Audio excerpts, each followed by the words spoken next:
Hi, I'm Mac McCarthy, and I help people with their breakups. And today, uh, I'm just touching base with some of the people that aren't able to go to the live streams at the times I've been having them.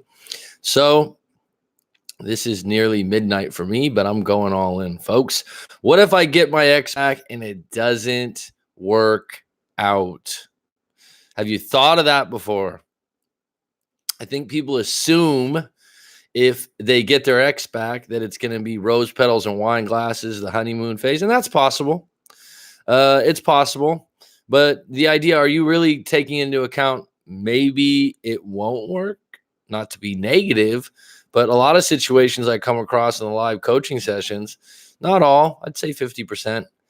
Sometimes you're chasing a relationship out of loneliness, neediness, not giving yourself the time to heal and really think about, wait a minute, is this relationship based on growth? Are we supporting each other? Are we a good match long term?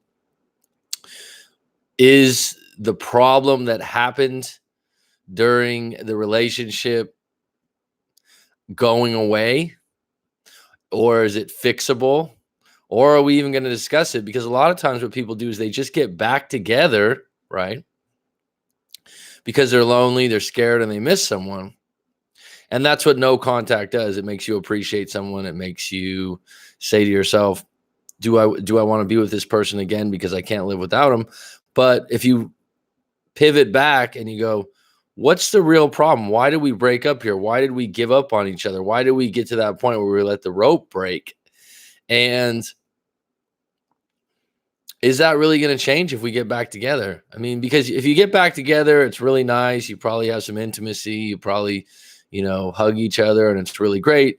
But then you come back to 2 weeks, 3 weeks, 1 month, and you're like, wait a minute, you haven't really changed that much. You're the same person I broke up with. This relationship is the way I remember it. Oh, cool, man. Have a good lunch. I'm shaking it up today. I had a long nap in the late afternoon, like 5 o'clock. Fell asleep listening to an audiobook. And so I'm up late, so I thought I would touch base on a different time. G Money, it's always good. Time S, I don't remember you from a past live stream, but another shrimp on the bob, eh? As Cheech used to say from his movie. Australia seems like a really cool place. So let me dive into this topic a little bit. And if you guys have any questions in the meantime, I appreciate you here. Thanks for the likes if you throw a like. If you have any questions, G Money already knows, EG already knows. They're professionals on the scene. But Time S, if you have a question pertaining to your breakup, throw it out there, bud. So I'm going to talk about this for a moment. What if I get my ex back and it doesn't work out? First off, the idea of getting your ex back is flawed. They should be lucky to have you back too, if you're in the right place. Did you really do something that bad? So that's some questions that you should be addressing before you get to the point where you're like, if I get my ex back, to me, when you have the narrative that I'm going to get my ex back, you're saying that you did something wrong and you have to prove yourself to them in some ways. You have to do something extra to get them back. You have to get their attention. And the place you really want to be is at a place where if you did something wrong, you're sorry one time, you've explained yourself. That's it. You walked away. You're not going to sit there being pitiful and having a little victimhood party. You're going to go, look, I did this wrong. I'm working on it. And if we can work things out, that'd be great. And you can walk away. And you don't have this idea that, oh, I need to get them back. I need them in some way. It's more like, you know what? I know this has been a problem for a while. Maybe we need some time away. And I have this problem. I need to work on it. We need some time apart and we need to readdress things when we're both at a neutral place. So good question to ask yourself. Did you really do something that bad that you're actually really that sorry for? That's one real basic question you should come back to. And if you're not, and you have this idea, I need to get them back, but you really didn't do anything wrong, what the fuck are you chasing? Okay.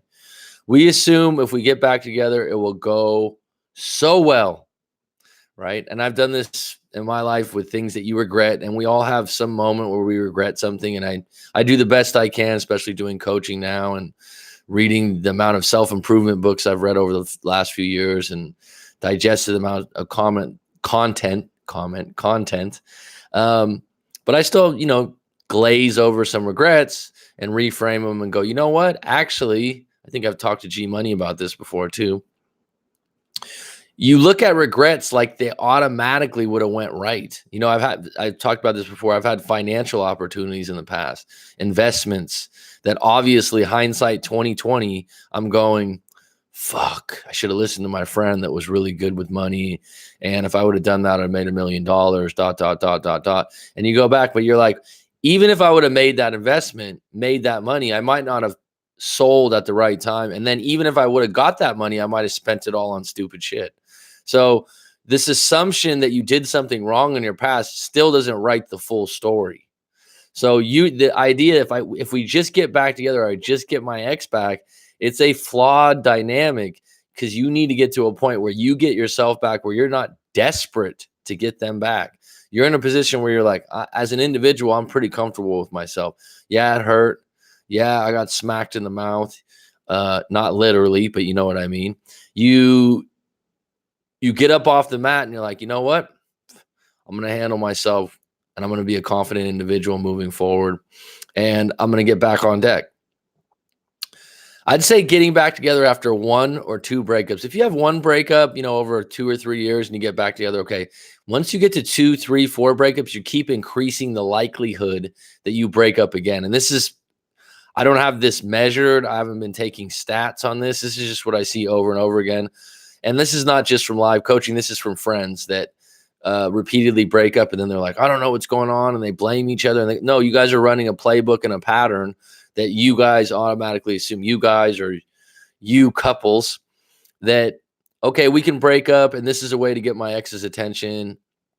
Or we can break up and then we'll get back together and things will be hunky-dory again. But then someone gets left holding the bag, because people get sick of it after a while. So after you do 2, 3, 4 breakups, you increase the likelihood, and you have to ask yourself, is this normal? Is this something that I want to be in a relationship that's up and down all the time? This is not what you go to a relationship for, to put out fires off and on, off and on. So number 1, the problem or problems we had never got fixed. This is when it's not going to work. So you get back together, the passion's good, the attraction's good, the connection's good, and then all of a sudden you're like, oh shit, that one problem, that friend you have that I really don't like, or your mother's always in our business, or you never have a job to pay your bills, whatever. There's a problem that came up or two, and that's one of the reasons you guys broke up, and it hasn't been fixed, and it's not getting fixed. And that's the elephant in the room. Number 2, they don't trust me anymore, or you don't trust them anymore, because you broke up, you had some gray area in between, and now the rope got broke, is what I call it. You're holding a rope together and you're pushing and you're pulling and you're pushing and you're pulling. The rope broke, and you're like, you get back together, and it's not easy to just put trust back into place. Trust is over time with friends, family, and companions, mates, partners, whatever you want to call them. Number 3, they keep asking me who I've hooked up with while we were apart. This happens all the time. It's usually men are more really strong in this, and it immediately affects relationships, because you can't handle the truth. So you're saying, yeah, we broke up. You had a right to hook up with someone, but I want to know, who'd you hook up with and when did you do it? And then if they tell you the truth, a lot of times guys can't handle it and they ask more details, and then they get more upset. And then you create a shame situation for your partner, and then they get upset and they're like, why are you so upset? I just told you the truth. We were apart. I had a right to do it. And you can't get that image out of your head. So you have to, if you get back together and you had a gray period, or you had a period of a month or 3 months or 4 months, you got to be honest with yourself. Am I okay with the fact that they were allowed to go see someone else or date or hook up? And if they did, do I really want to know the details? Number 4, I'm walking on eggshells, not being myself, being overly careful and pleasing. I've heard of this many times. You get your ex back, you think, oh my God, I wanted this so bad. And then you're not yourself because you're overcompensating, trying to make sure that you don't break up again, and it's unattractive to your partner because they're like, you're not being yourself. But at the same time, if your partner takes advantage of that, which some people can do, Individuals that are narcissistic or manipulative will take advantage of a partner like that and use them. Number 5, they now have the upper hand on all matters. Seen this happen a lot. You get back together and everything's on their terms now. Everything's going to be in their favor. They're running the show. Do you want to be in a relationship like that? Not me. Number 6, they won't let me forget the breakup and bring it up a lot. This is another one. Whatever happened in the breakup, it comes up again and again. You're the bad guy, and they just won't let go what happened during that time. You can't continue a new relationship that way. If you break up, you get back together, you're starting a new relationship. Number 7, things aren't the same. The connection is awkward. This happens sometimes. You were apart. It's just not the same. You can't put your finger on it. A lot of times it's trust, but it can be connection. And probably when you broke up, the connection was flawed. And then when you get back together, it's even worse because you guys have kind of this dark cloud over you. And if that's the case, you usually cut ties and you realize, wow, we broke up for the right reasons. Number 8, she's still going out with that friend I hate and the friend hates me. So this is just a random example, but I see this a lot. Oh, this friend that they have or this relative that they have, and it's a big problem for you. And I've said this before. You can't really tell someone to change their friends immediately as an adult. They have to figure that out on their own. And if this is one of the particular problems and you guys get back together and they're still friends with that individual or they're still going out with that individual, how did things change really? Number 9, we don't have fun with each other. Seems like such a simple thing, but it's very important that you're playful, you have fun with each other, you like to joke around, you're not so serious, because during the breakup, you were damn serious, right? There wasn't a laughing moment during the breakup. So when you get back together, you need to shed that snakeskin and basically put yourself in a position. Can you guys have fun together again? Because prior to the breakup, shit got way too serious, right? Number 10, I'm being forced to consider marriage now or moving in together. So someone uses you getting back together as a negotiation ploy for what they really want and puts a pressure situation on you and goes, you know what, we'll get back together, but you need to marry me. What? Well, this is what I've always wanted. So if we're going to get back together, so you're going 0 to 100 real quick.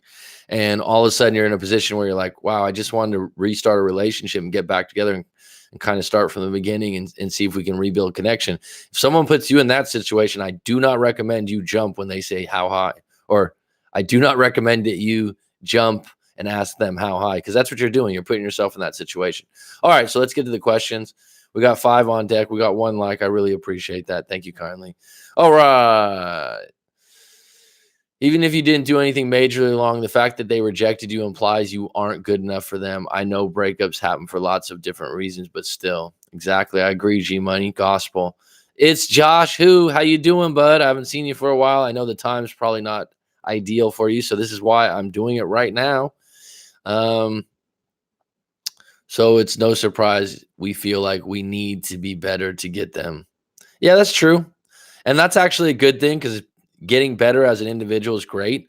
I'm just saying, let's not overcompensate and be someone for them, right? We want to be someone better for ourselves, someone we like. No, Healing Heart. Good to see you, bud. No, it's actually, I just took a long nap. I fell asleep at like 5 p.m. and like 8:45 listening to an audiobook. And so it was like one of those naps, but I was half awake listening to the audiobook, which is really actually a good way to, how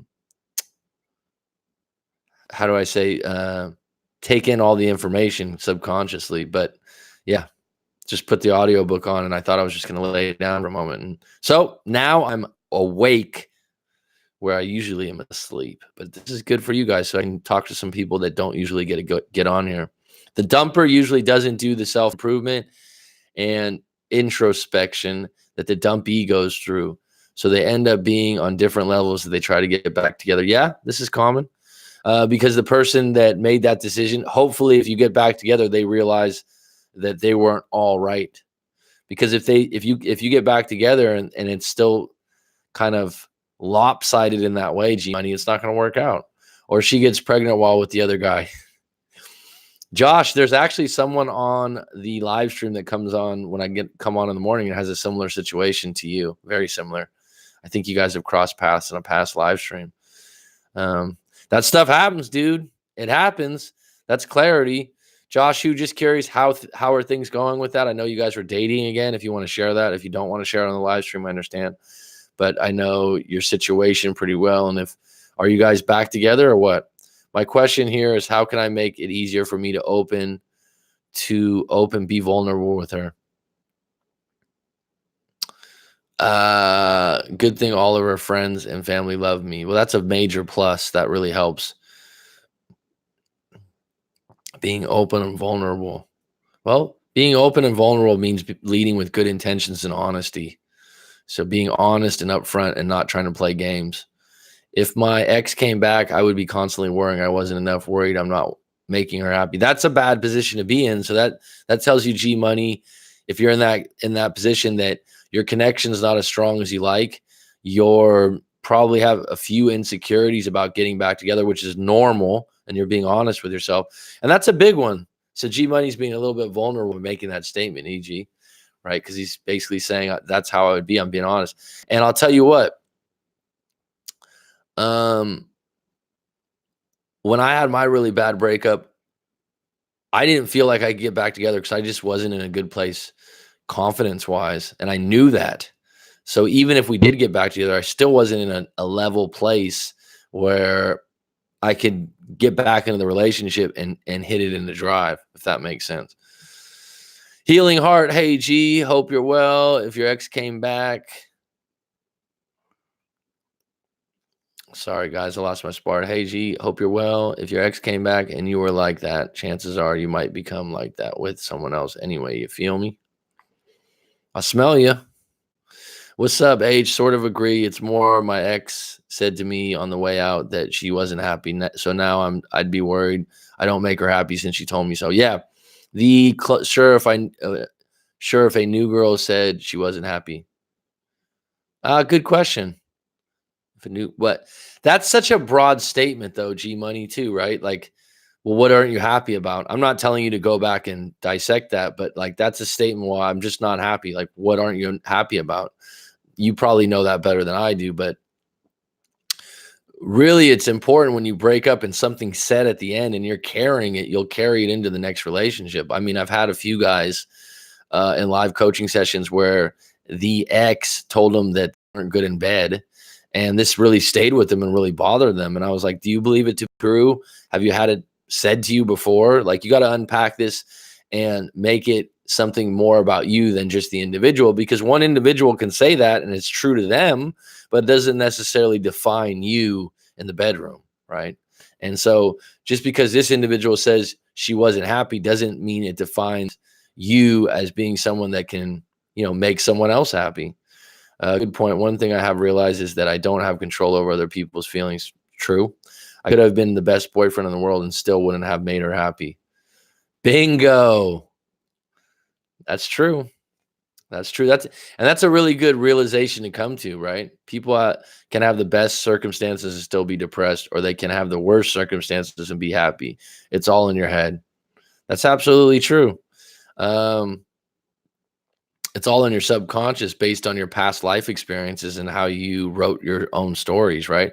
Because how many times, let's unpack this in a different way. I mean, how many times have you known people that seem to have it all, or especially money seems to be the biggest thing this day and age, but seems to have the wife and the kids, maybe a good financial backing, a good job, and you're around them and they're always bitching and complaining. You've met people like this before, right? I agree, Healing Heart. Your brain forms patterns over time, so it's what you choose to focus on. And really, and how you were raised, right? I grew up in a situation, household was off and on. Father was bad alcoholic. There was a lot of things going on and stuff. But, my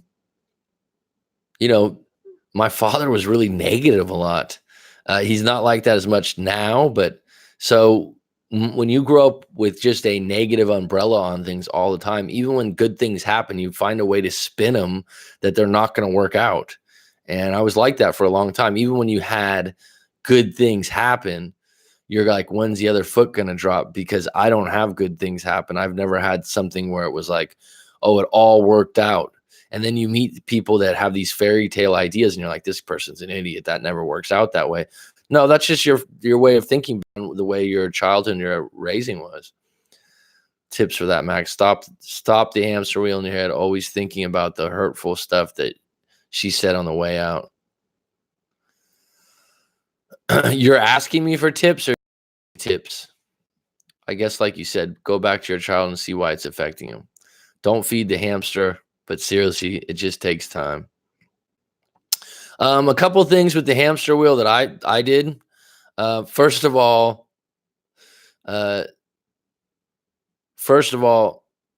actually really be cognizant of your self-talk and how you're talking to yourself, the things you're saying to yourself, and reframe them. You know, be your own coach. Just be like, stop. And sometimes I remember when I had because the hamster wheel's running, right? And it's repeated and you go, fuck, stop it. I'd say it out loud sometimes. Just stop it. You're being ridiculous right now.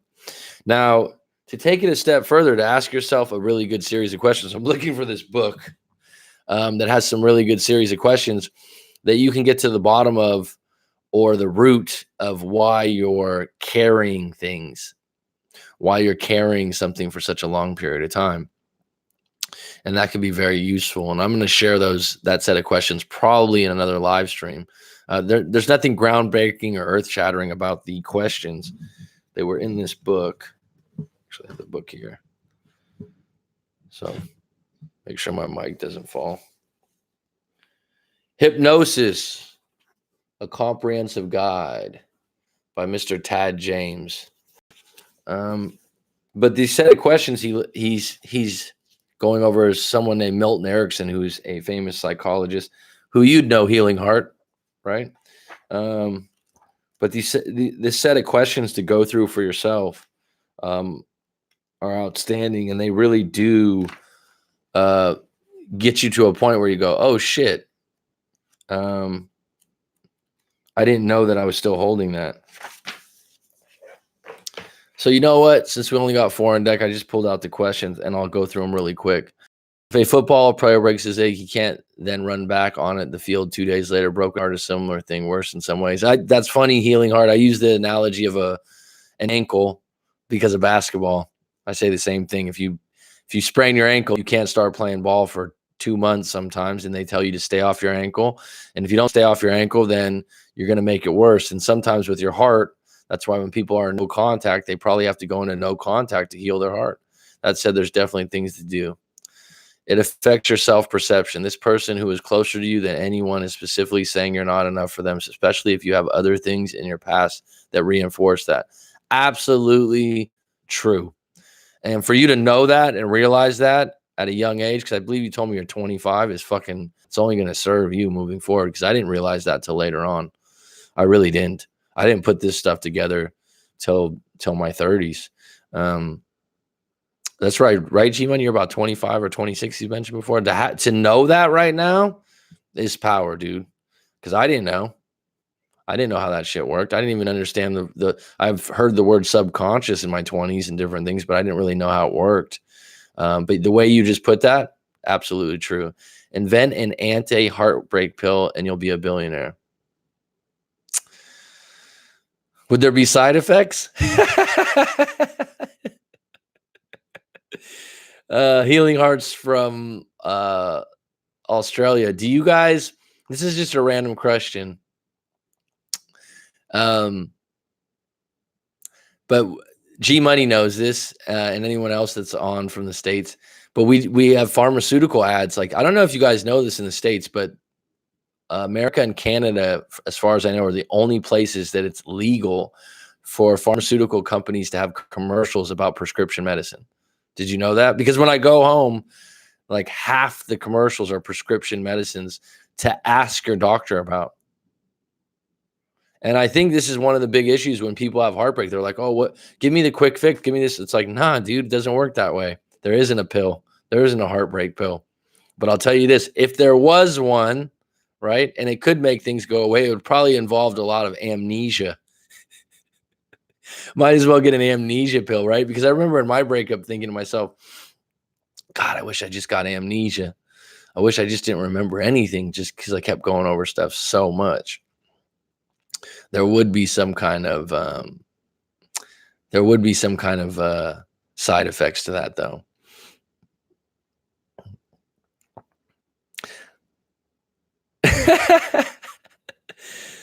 Side effects may include self-confidence, amnesia, and weight loss. There you go. That's true. I don't remember seeing ads like that back when I had a TV. Yeah, I don't. The only countries that they're legal in is America and Canada, as far as I know. And it's if you go to the States, G Money can confirm this. I haven't watched cable there. My parents do when I'm home, and they'll be like, "Oh, do you have allergies? Well, ask about such and such nose spray, or ask about this to your doctor and their prescription stuff." It's crazy, right? There's all the other countries is just illegal. So really quick, these set of questions, I'll go over them really quick. The questions of obtaining detailed personal history is what they call it. But ask yourself, why are you here? Or what's the problem? How do you know you have this problem? You're asking yourself this, and I go through these with myself when I have problems. How long have you had the problem? What happened the first time you had the problem? That's the interesting question. Okay, come across the problem, Money, or something like that. What was and you'll go, how long have you had the problem? You'll kind of think about it. But when you go, what happened the first time you had the problem? And if you're really in a trance state or you're in a flow state and you can relax yourself, you'll go, oh shit, when I was 10 years old, I remember when my dad told me I couldn't play football or something like that. This really surprises you. What events happened since then? In each of these events, what is the relationship between the event and your current situation? Tell me about your parents, brothers, and sisters. And then this is where it gets deep, where you're like, oh shit, my dad had the same problem, or my dad encouraged me. Tell me about your childhood and relationship to this problem. That's a deep one. Is there a purpose for having this problem? That's a deep one. You'll be surprised. Your mind will come up with what's up, Rob? Your mind will come up with, oh shit, actually, I'm using it as an excuse because I really don't want to do this. Why did you choose to have this situation created? So I'll do this in another live stream where I actually put the questions up for you. They're highly useful, nothing groundbreaking about them. But if you go through the series of questions on your own, I've done this before with myself. I'll come to some realizations that I didn't know were there. And basically you're playing therapist and coach to yourself by just bubbling up what's wrong because you're not asking the right questions. Rob IS is on deck. Nice, dude. A little different time zone change right now. It's 12:15 a.m. for me. Healing Heart, one burger, extra Rob sauce, please. Yeah, unfortunately, I see a lot of people get prescribed antidepressants for grief. Antidepressants have their place, but grief isn't depression. Good point. I agree, Healing Heart. I agree.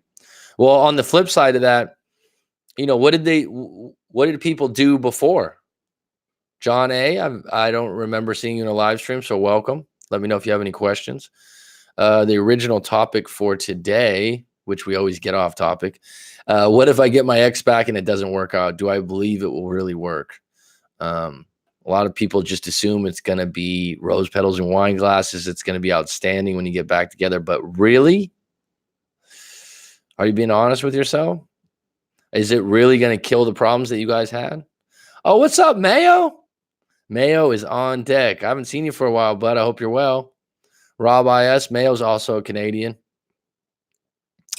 The Healing Heart. Good point, Mac. They just had to go through their grieving process. I mean, yeah, like what did cavemen do, right? What did, early humans do, right? Native Americans. Native American cultures is extremely interesting to me. The book Tribe by Sebastian Junger, life-changing to hear some of the things in that. I mean, the whole premise of their society was to not be selfish and to have courage and bravery in battle. That was like the core values of their societies. And if you were selfish or you didn't share, you were shunned. Doesn't that seem kind of opposite of Western culture right now? You are glorified if you have 15 Mercedes in your driveway. Like Native American culture would have thrown that person out of their teepee.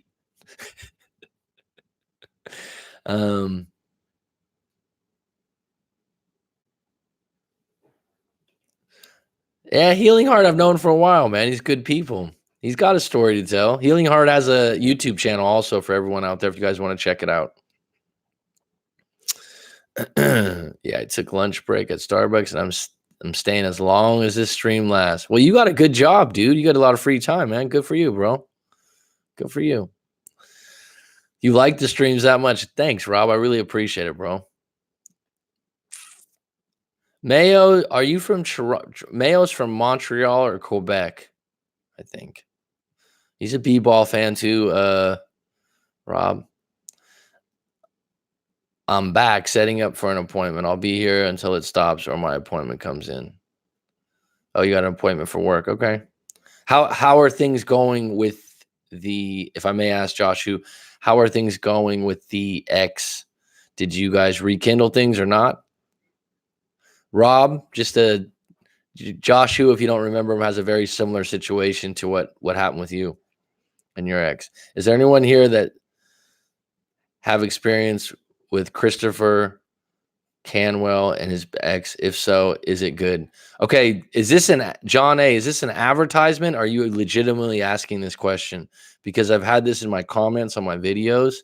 And if you're advertising something like this, I don't really give a fuck on the comments because people do this all the time. But I mean, what is this on the live stream? Because I could say right now, I could speak for some of the other people. If this is some kind of advertisement, tell me that you're working for these people. Okay. I'm just asking a legit question. I don't want to play games about this. I don't want to create this situation where you're trying to plug someone that I have no idea. And to be honest, the reason I ask you, okay, the reason I ask you is because like a get her back action plan, that just doesn't line up with the kind of stuff I do. Okay. If you want to try that or you want to do that, go right ahead. No problem. No sweat off my balls. But the idea of doing like a get her back action plan seems a bit needy to me. And if you're in a position, this is actually a really good topic base for this live stream for you, because you have to come clear on why you want her back and why you're going out of your way to create an action plan to get an individual back like this. First question, John, we'll unpack this a little bit because you've just told me you're real, so I'll take you for your fucking word. And you wrote in the comments more than once this same question. So if you're going to get her back, and this is something I mentioned early on for people that just came on, and I said this earlier, it's a bit of a flawed statement to say, oh, how can I get her back? And I didn't always realize this myself, but doing this work and dealing with a lot of different people, if you need to get her back, what did you do wrong? What are you going to fix in the relationship? And do you need to fix something about yourself? For example, if someone's an alcoholic or a drug addict, it's very clear what the fucking problem is. Okay. So if you quit drinking, which you can't do in a day, you'd have to prove that over 2 or 3 months or 4 months, of sobriety, whatever. Then it's very clear. It's like the woman goes, hey, you need to quit drinking. Okay. Get very, very, very clear on what the problem is, instead of thinking like, how do I get him back? How do I get him back? How do I get him back? No. What was the problem? And if you feel like you need to get them back, then you're saying I was the problem. Is that true? Did you really feel that way? Or now that you've broken up, you just feel that way? So those are some questions to answer, John, if you want to unpack this in this live stream.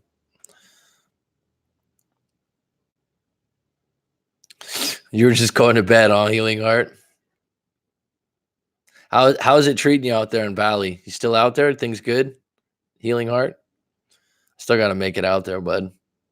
It's surf season in Phuket, Healing Heart. Just a heads up. There's been waves. I'm sure they're not as good as Bali. Dated a new girl for 2 weeks, ended today. So awkward, no real chemistry, just attraction. Our schedules did not match. She was very protective, and I was just over it after 3 dates. Well, in that short little sequence, You basically, I was exhausted to read it, right? You had me at awkward. No real chemistry to end it. And that's, you know what? You went on 3 dates. It ended up being, a bad date, but you were attracted to her. So you were in the presence of an attractive woman. You were practicing some of your games, some of your work, and getting comfortable going out with a woman. It's practice, dude.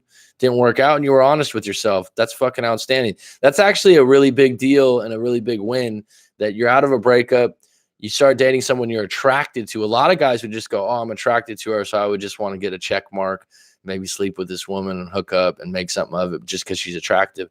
You're in a really good place if you can go, wow, this is, awkward. The chemistry's not there. Our schedules didn't match up. There's a lot of wrongs here. There's a lot of boxes unchecked. I'm not going to waste my time because I'm a high value individual. I have a lot of confidence in myself moving forward. So I need to leave this space open for someone that checks more boxes. And that's how you have to be, man. Fucking well done, man. A lot of people would go, she's attractive, I'll make it work. How many guys do you know that are friends? Like, she's hot, so I'll just make it work. Right. And then down the road, if you leave it like this, you just kind of like, yeah, it just didn't work out for those reasons. And then comes back around in the future and maybe her schedule changes or something like that. You leave the door open instead of ending in a really bad way where you get fed up with things. I'm skeptical. Every situation is different. Coaching with someone like Mac is going to be a lot more personalized. It is. So, John A., when you came on, like when you come with something like that, I'm skeptical of anything that says, do this, this, and this, and you'll get your ex back. Because I find that to be extremely misleading because your situation is unique to you and you need to divulge exactly what happened in your relationship. When you're looking for a system or a thing that somehow is going to get your ex back and you're following some kind of a playbook, I don't know what the odds of that are, but it can work. But overall, it wouldn't be my play. She's moving to Oregon next month. I found out today via Facebook post from her mom. First time I reached out to her in 3 weeks, and she's ignoring me. Well, there's your fucking clarity, Josh. Get on these live streams, get some support. If you want to talk on a live coaching, I'm here for you because that's tough, bro. But you know what? From what you told me in the past ones, and I do have a good fucking memory, you put your best foot forward. You made every effort. You even accepted the fact of her getting pregnant with another guy, and you still were in for that, which was your choice. And now this might be a blessing in disguise, Joshua. This might be, bud, right? This might be a blessing in disguise. I mean, would you even want to move to Oregon? That being said, she's telling you who she is right now, right?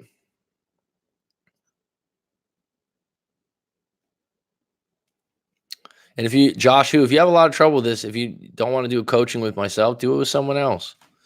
Get everything out on the table, man. It's really important because if she's ignoring you right now, you need to go into no contact and move on. She's moving to another state now. Can we get back together if there was only attraction but no chemistry? Well, that's on you and your values. If you value attraction above all other things, and usually when you're younger, you do, like in your early 20s, mid 20s, you usually do. And that just comes down to the individual. There's plenty of individuals out there that will eat a shit sandwich to be with a hot woman. So, and that's fine. I don't judge you for it. That's just your values. That, there's some guys, they bring their girlfriend to like a friend's dinner or family thing, and they're just like, yeah, like, and the woman's hot. She's good looking. She's got her heels on, nice skirt, everything like that. And then she talks, and you're just like, wow, not very attractive, very stuck up, or not always, but that guy's valuing the fact that she's really good looking, right? It's just like if you bought a really expensive car, you're overlooking the fact that the maintenance is really expensive, right? It's like you buy a Ferrari and you look really cool, but then you got to go get an oil change and it's like $6,000, or you got to get something changed. I mean, to me, that's not my thing. Do I want to be with a highly attractive woman? Sure, absolutely. But what price are you paying? Here's your action plan. Forget her the best you can. Get shredded. That's good, man. You didn't say get yoked. Get ahead in your job. Learn a new hobby. Travel. That's your action plan, bro. G Money's gospel. Hey, Matt, drop the mic. Hey, Mike. Hey, Mac. I can't even say my name. I've really appreciated your videos lately. Are you doing a review of the books you recommend on Audible soon? I've done this, The Way of the Superior Man by David Deida. It hasn't been very popular, but let me know what you think. Have you looked at that one? Because that's a pretty good book. And I'm not, when I ship content like that, it's a new format for me, but it's something that I followed some other channels' styles, and I certainly find it useful and helpful. So I'm going to continue to do that. If you have a certain book you're requesting, let me know. But let me know what you think of that style.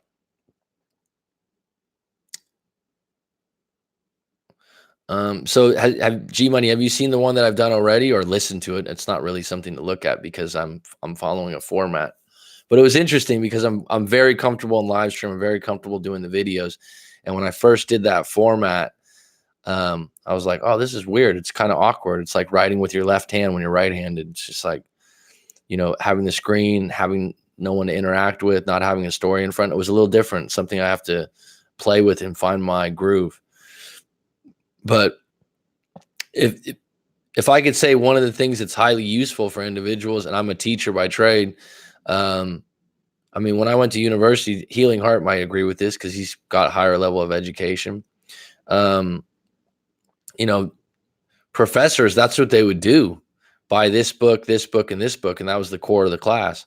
And to me, when I deal with breakups and I get to know you as individuals, I have a lot of audio books and a lot of books I've read over the last 4 or 5 years, and I can reference them. And a good book can change your life, man. So can a good breakup coach, right?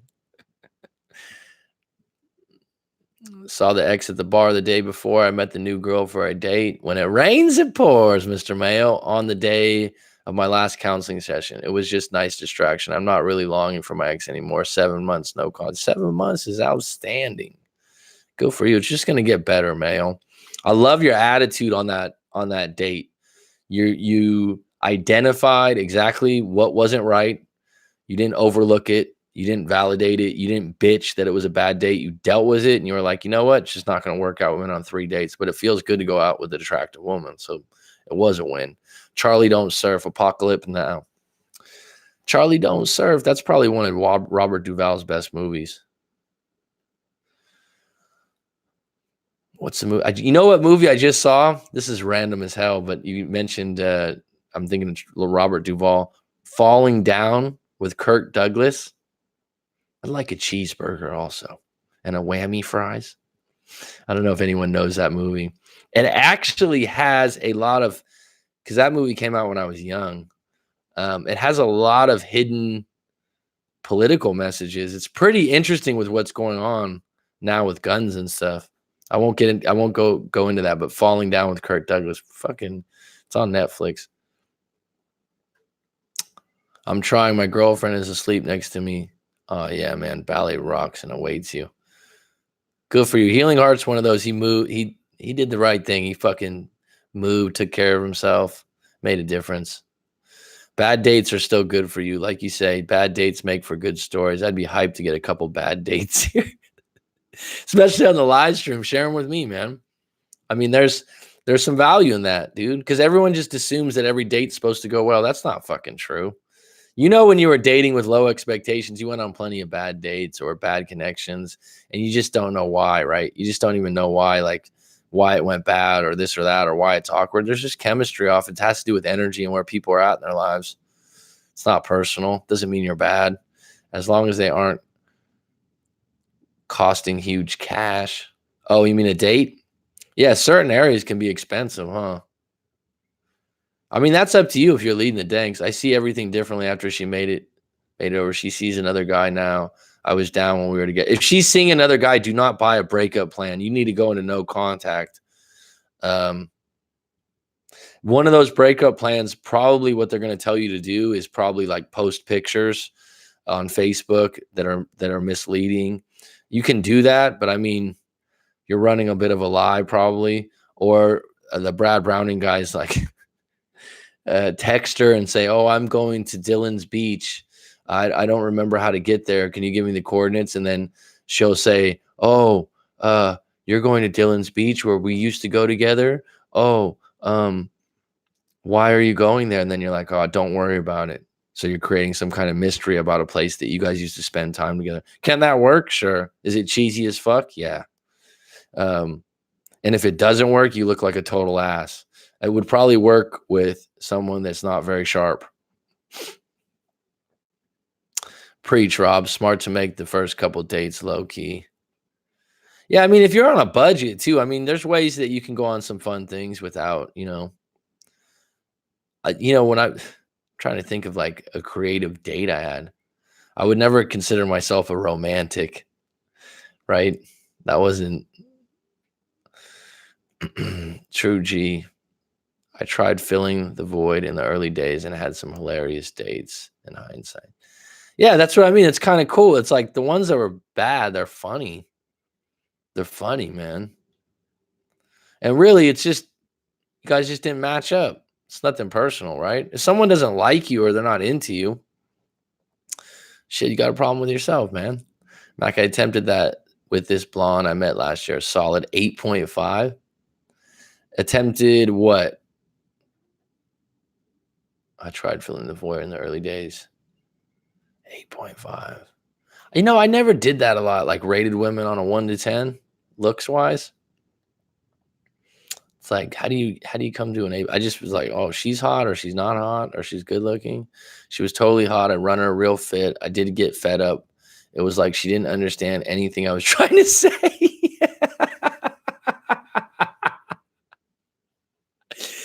Oh shit, that's pretty big when she doesn't understand anything you're trying to say. Communication by text was really off, and same face to face. Yeah, well, that's a fucking red flag, dude. You do need to have a conversation. She needs to be able to chew gum and walk at the same time, my friend. I mean, not always. This isn't always true. It's not. I don't want to make a generalization, but women that are really, really good looking and really put a lot of time into their look, especially ones that wear makeup, like they go the extra mile. They wear the heels. They wear the nice clothes, they wear the makeup, and you're just like, wow, right? A lot of times they can be a little bit obsessive about their looks, and they don't do extra things like read interesting books or talk about interesting topics. It's kind of like, do I look beautiful? You know what I mean? That's at the center. You can send me a photo. I believe you, bud. You don't need to say. People send me photos sometimes, especially I've had a few guys that are like in their 50s, early to mid 50s, and they're dating like a 25-year-old or 28-year-old. They like to send the picture. I'm like, it's okay. You don't need to. Just to let you know what I was dealing with. Maybe I'm trying to look at it like that. The thing is that is hurting most is losing her 7-year-old. And if by some miracle that baby is mine. Oh, I didn't know you didn't know yet, Josh. That's a loop you're gonna have to close, bud. You're gonna have to get that test done because that's gonna drive you nuts. So if that's the case, that changes the whole dynamic. Losing her 7-year-old, there's not a clear-cut answer for that. That's going to be tough. That's a decision she made. And I'm not aware of a book or something that would help you right off the bat for that, but I'm sure there is something out there because that would be rough, man. I know that I had a niece, I have a niece and nephew that I'm very close to I'm saying that they lived with me when my nephew was about 6 to 8 years old. So they lived a couple years, and that was hard when they moved because I'm not talking about a breakup, right? Obviously not with my sister. My sister moved away. But it was hard. I was close to my nephew. I was close to my niece. It was like my kid moved away. It was really, really hard. It's almost like a separate breakup, I guess. The same kind of feelings. I need a mile of her shit just to get G Money. That's clean. I'll leave it off, and we'll just keep that one between you and I. Monica, not here today. I'll be dirty. Dirty. I made the mistake of doing low key at my condo. She saw what I had going on and expected high price dates after that. What's low key at my condo? What does that mean? You Corey Wayne'd yourself, Rob? I mean, to me, having a good date is having good conversation because I like to have good conversation. So everyone values stuff that's different, and I like to joke around. So if the girl's laughing at my jokes, that's attractive to me. Um, if she's really closed off when you talk and stuff, that's just not fun. Half of what I know. Healing heart, I know.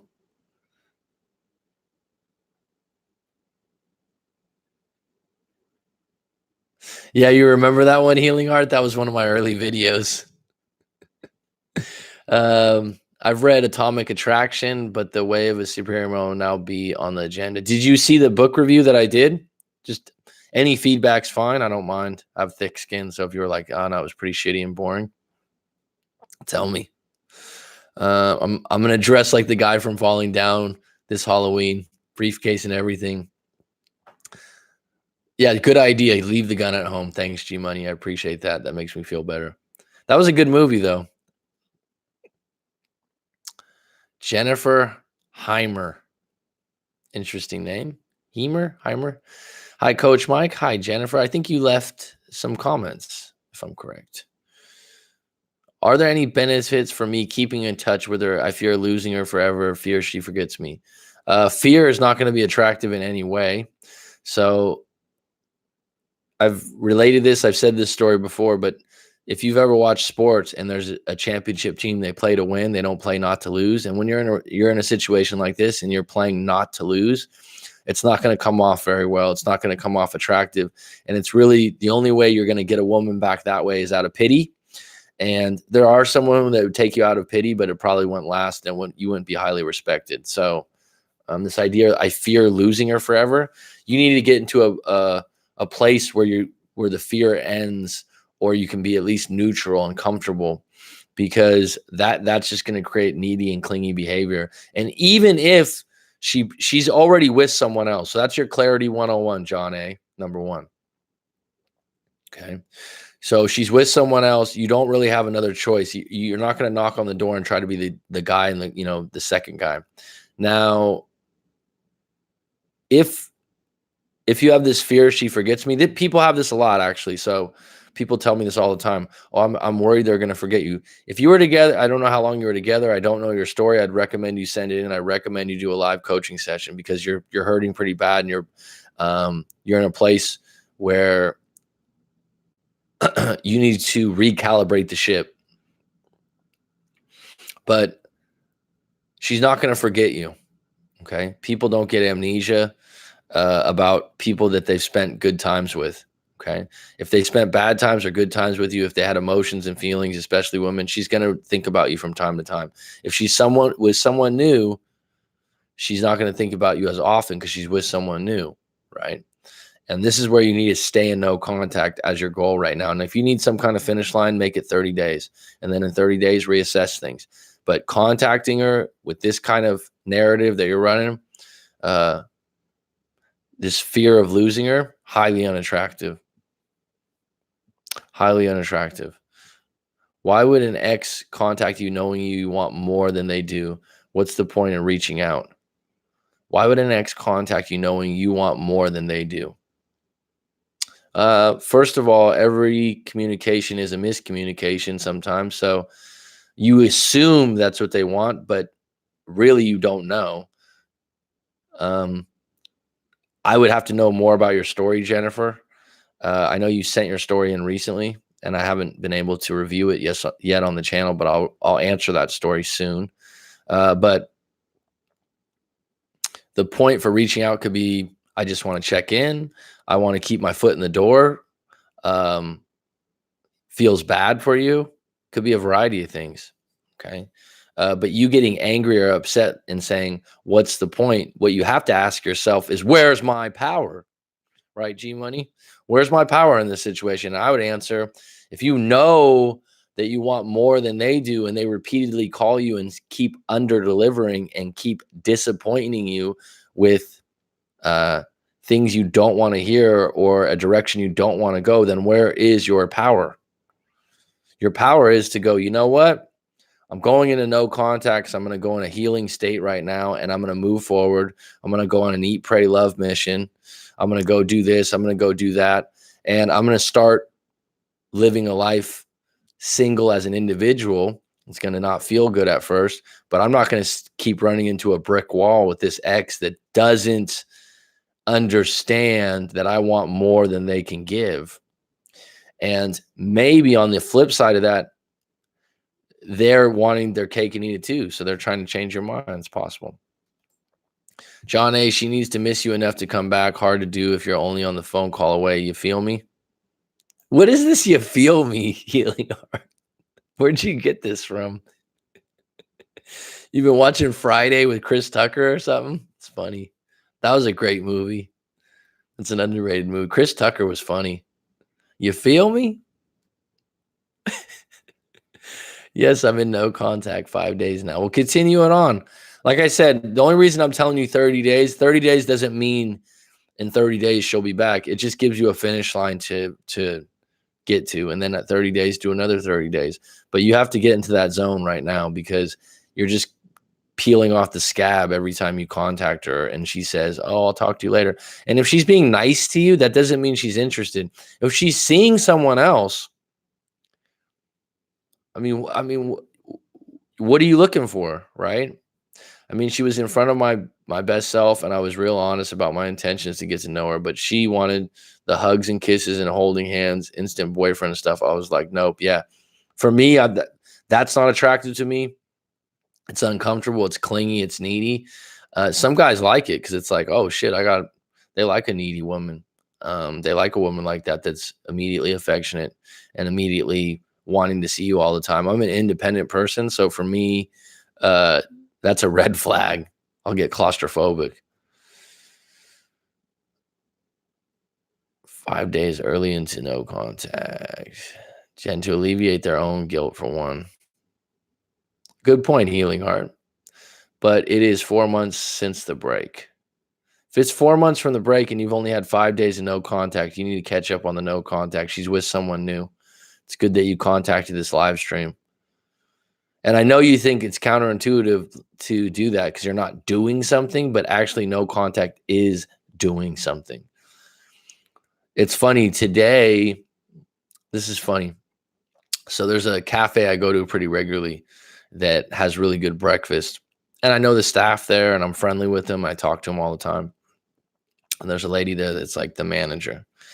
And she's really friendly and outgoing. And of course, when I'm the same way. So every day, hey, how you doing? How's this? How's this? Small talk, whatever, smiles. And then today she like brings me my food. She's ignoring me. She's got this pissy face on. And I'm thinking to myself, sometimes people have shit going on at home.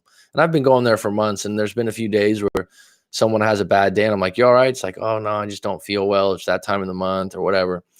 And she's like, you know what you did. And I'm like, what? Sitting there with like my headphones in, having breakfast, like doing some emails back. And I'm like, what do you mean? You already know. What? And then she just ignores me, puts the food down. And I'm like, so yesterday when I ate there, they don't take credit card, which is very common in Thailand for a lot of places. And this place is nice. It's expensive for Thailand. And so they should be taking credit card probably, but they don't. So I'm like, I don't have cash on me. I have to go to the ATM.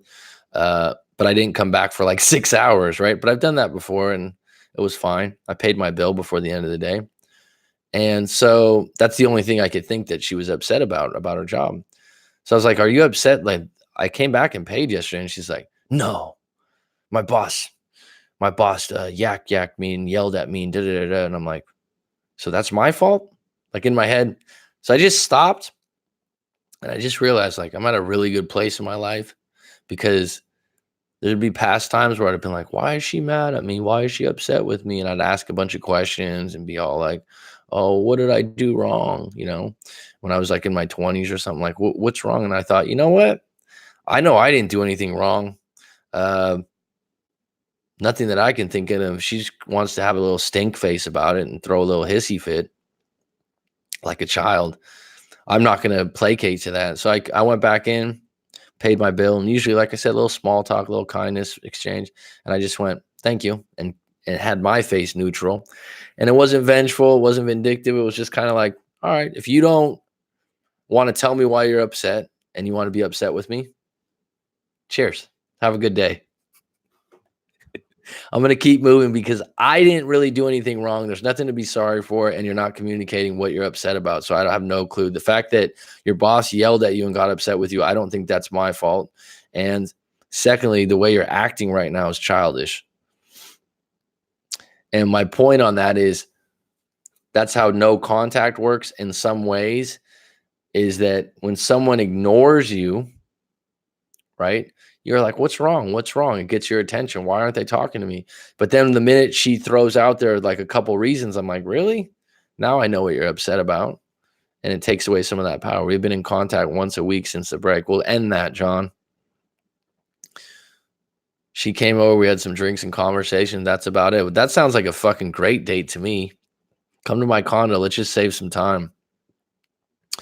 Drinks and conversation. Why not? Why do you always have to go out and make it some big production?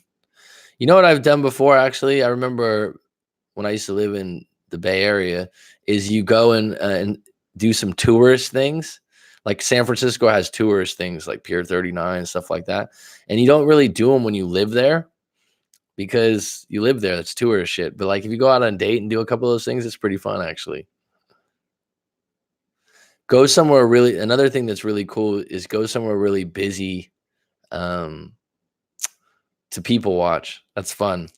Sit there and watch the people and talk about it.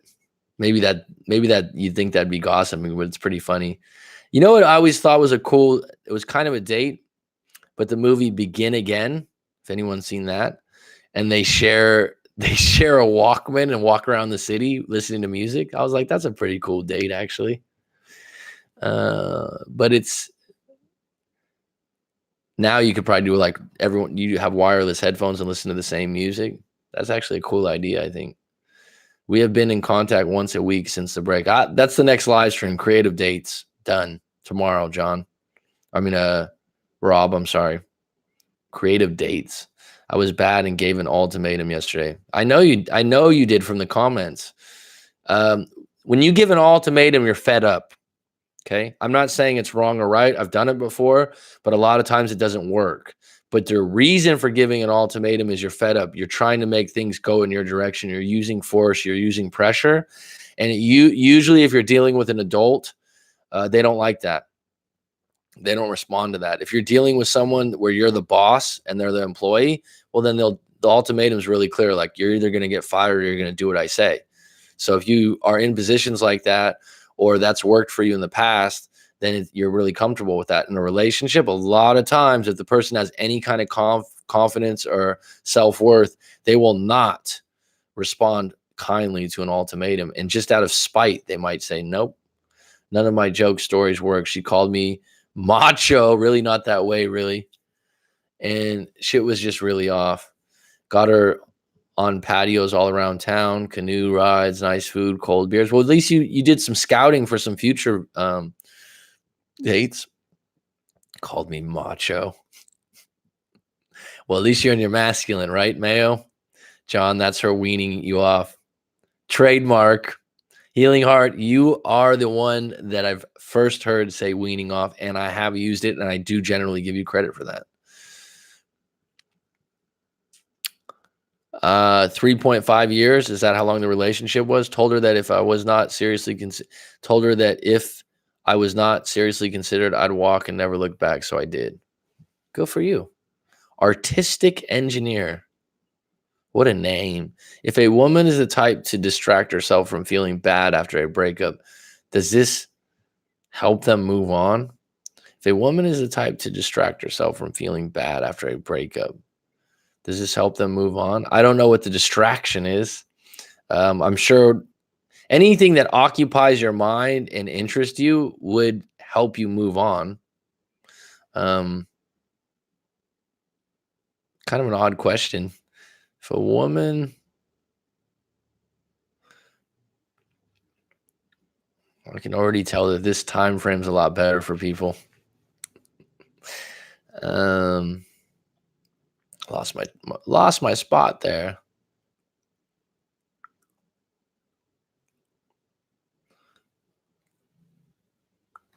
If a woman is the type to distract herself from feeling bad after a breakup, does this help them move on? Yeah, it'll help them move on, but they're whatever someone does, if they're fresh off a good relationship that had a lot of good parts, they're gonna miss you also. So a lot of times people, but yeah, does it help them move on? I mean, that's a pretty broad statement. How are they distracting themselves? Be more specific, and I can give a better answer. No contact, hope for others, and reminder for myself. Went through divorce in July 14 when she cheated. I went no contact. She married the other dude in early 16 and sent me an email July 16 and asked if I ever miss her. Women are crazy. So are men, actually. Well, what she was conveying there, Jay-Z, was that she misses you. She misses you, and she wanted you to say it to her. That's my take. It's just like if someone says you can do better than me, a lot of breakups, someone's like, you can do better than me. Subconsciously, they're saying I can do better than you because they want to suggest to you what they're feeling. It's a passive aggressive move. I told him I wanted more than friends, and he says he only wants friends. So I went no contact. Well, what's your other option? What's your other options, Jennifer? It's no contact. Get your head up high. You can meet someone of equal or lesser value. They'll never leave their rebound alone. They'll never leave their rebound alone. I don't know what you mean by that, Brian Union. Can you elaborate? Sweet Jay, what did you do with that?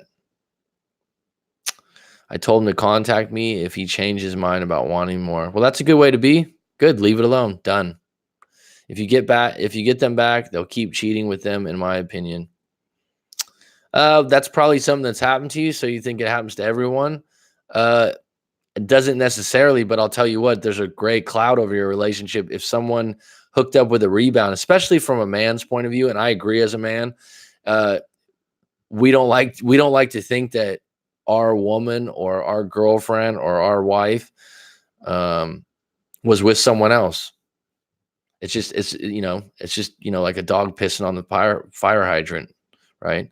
It's not a good feeling. And so even if they cheat or don't cheat with that rebound again, it's still going to bother you, right?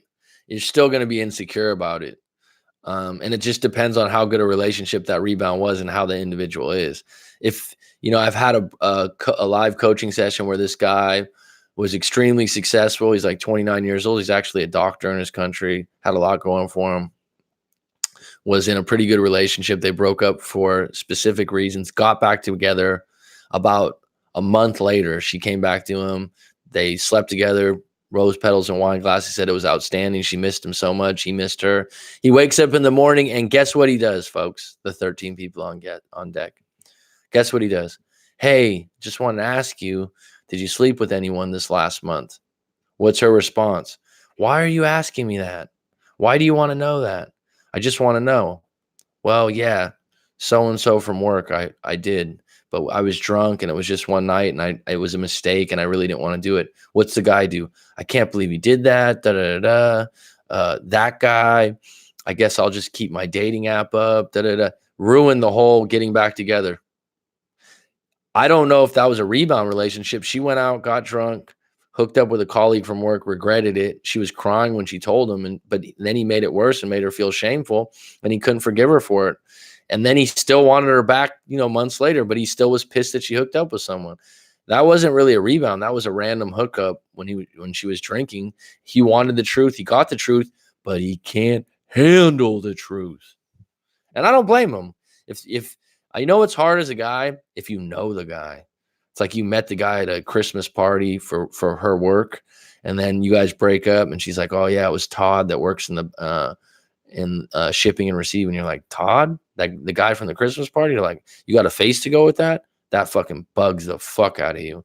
It's hard. You got to be honest. Can you let that go, or you're not going to be able to be in a new relationship? I told him to contact me if he changed his mind about wanting more. Good, Jen. You're taking care of what you want. I did no contact for 3 weeks, and we talked a weekend, and I said I didn't want friendship, so I stopped contact for 4 weeks, and we talked for over a month now, and I keep telling him I want more. How about friends with benefits, Jennifer? Why don't you meet him in the middle? And to contact me if he changes his mind and he still Where's your power, Jennifer? Block his phone number. Stop playing this game. Hit the like button, gang. Thanks, Mayo. Like. Thanks. Cheers. NM personal training. Hi. That's right. I like the simple post. I found it's effective if that line done once or twice. If it goes more than that, it's repetitive. It does work through my experience. Yeah, if you keep telling him the same thing, then you need to block his number. I just responded with "You're married to another man" and went back to no contact. Was married to her 15 years and it sucked and felt liberating all at the same time. Absolutely. Because you know why, Jay-Z? Because you're doing the right things moving forward. It fucking hurts. It doesn't feel good. But her contacting you and asking you that, fuck yeah, it felt good. 15 years is a long time, man. It's a long time. And I'll tell you what, that's a reflection of you. If you were in a 15-year relationship, even though it ended bad, it's also a reflection of how good a partner you are, right? Dude, 15-year relationship in the 21st century, that's a damn good run, man. Thanks, I'm trying, but I gave him an ultimatum yesterday because I'm tired of telling him to contact me. If he changes his mind, then contacts me and says, I told you we can't.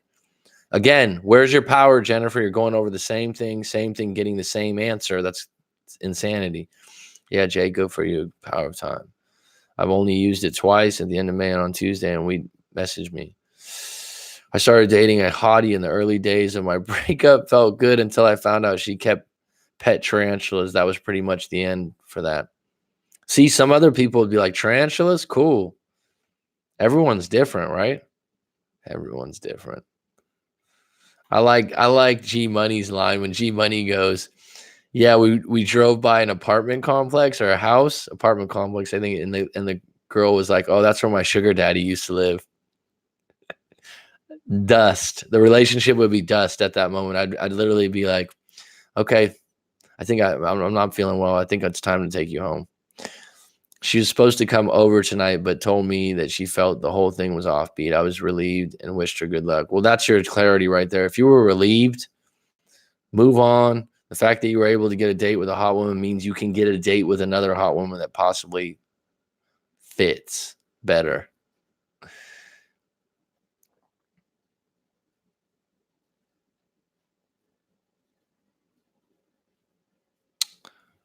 Lost my place again here.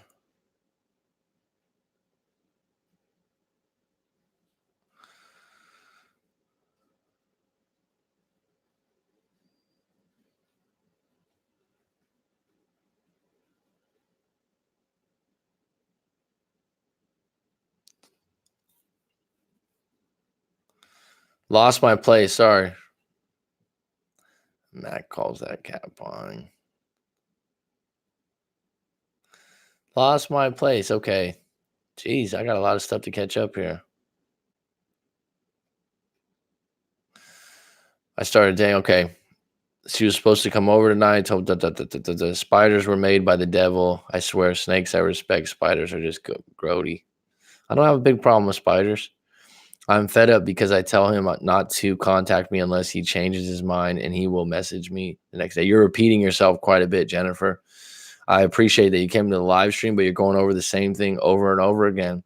And that's probably why he wants to be friends with you. Mac, your live stream is not good for insomnia. I'll take that as a compliment. I'd rather listen to Mac than just stare at the ceiling. I couldn't sleep the other night. Weirdest thing, might start taking melatonin, even though I was just talking trash on the taking pills. I told you that book, Sleep Smarter by Sean Stevenson. I mentioned that in the live stream today. Were you in the live stream today, G Money? I don't know. Sleep Smarter, good book. Check that out, dude, if you're having trouble. I've taken melatonin pills before on the plane. And I find that they make me more tired in the afternoon after that. And are you getting a G Money? Do you get a lot of daylight? Not just exercise, but daylight. That's a big one. Your eyes need daylight. I was surprised by that. Try saunas also. And when I asked him if he was aware that I wrote him and said to contact me if he changes his mind, he told me nope. He read my messages. I'm at work at this time. It's a good time spot, but the love chat is also live at the same time. Dang it. Choices. You got to make some choices, Mayo. The healing heart. I will have to check that out. I haven't heard that phrase.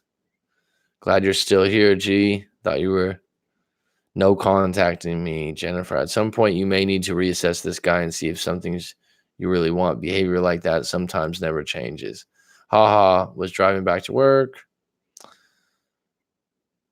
Because typically I found that it is a line that guys use. If women use it, a guy is more or less non-responsive to the directness. It could be a sign of some indecisive.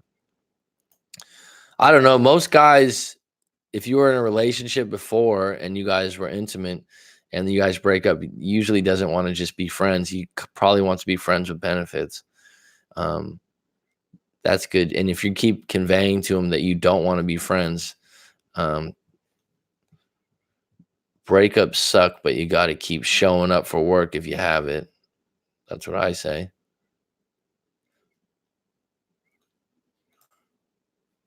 Mac, with today's theme, what getting back together looks like. Doing no contact. It makes it so that if you want to come back, they have to be humble, relinquish their power they've been holding on to you. That's true. At the moment, that's probably the best option. And this time I unfriended him on Facebook. Well, good for you. At first, I didn't want to come to work because I was so sad, but then it becomes like working out, something you don't really want to do, but it's good for you. Well, you can find meaning in a good way or a bad way in everything, right? Losing your income makes it worse. Got to take care of that, G Money. So maybe he will realize I'm serious this time, but I was hoping it was more so I didn't see when his posts these sappy love songs when we aren't talking. You need to cut them from your social media if you're going to really move on. Distractions like going out, partying, and filling up all her free time. My ex did this after we broke up. Well, that shouldn't. If that's going on and that's a distraction to you and you're keeping tabs on her, that's not going to help you or serve you moving forward. So the idea that she's doing those things in her free time and this will help her move on, yeah, possibly. But I'll tell you one thing that I can fucking guarantee you of right now: you following and keeping tabs and updates on her partying and how she treats her free time will drive you nuts. And you'll create all these narratives and stories that you don't know are true or not. So quit doing that. Block the social media, go into no contact. I mean, if you have an ex and they go out and they start partying quite a bit, you don't want to know about that, because when they were with you and they were your girlfriend or they were your boyfriend, that's the kind of stuff that you don't, you're in your head, you're still thinking they're yours. In your head, you're still thinking you're a part of their life, but you're not. Exactly, Trish. You can't escape grief for too long. Grief's okay. You can deal with grief up front. When you create these narratives and these stories around grief to make yourself somehow feel better, you're actually prolonging the grief. If you deal with the grief up front, that's a good thing. I'm not about the friends with benefits. I've known them for 9 years now. 6 as friends and 3 as more than that. I should be worth more than that, and I deserve more than friends with benefits. All right, here's the golden question, Jennifer. You just said 6 as friends and 3 as more than that. When you say more than that, were you officially boyfriend and girlfriend, or were you off and on? I hope you're dating other guys as well. Let's keep Matt going until he falls asleep on the live stream. Rory with the lame chat. Rob, I asked that this just went down this past Tuesday to yesterday. So at this point in time, I'm not dating anyone. My options are open. Absolutely. That's a great place to be. I hear you. Just being aware that guys like the one you're describing sometimes never change. So best not to waste time on situations that won't get you what you want. We weren't off and on. So you were together. All right. Well, For him to come back and like, oh, let's be friends. If you really want to see where he stands, and I think the other gentleman on this, because you're the only woman here right now, which I give you a lot of respect for that, and you're getting a lot of feedback. Took 6 years before our feelings came out. Well, that's a long time, but that says something about what your relationship was prior to. But bottom line is, if you want to know where he stands, you need to put him in a situation where you're gone. You're not available. I shouldn't use the word gone. That's not good. You're not available. You're not on social media. You blocked his number, and then you'll get clarity within the next month or 2 months of where he stands, because he's going to have to make a decision knowing that you're not going to stand for just being friends. Yep. Good.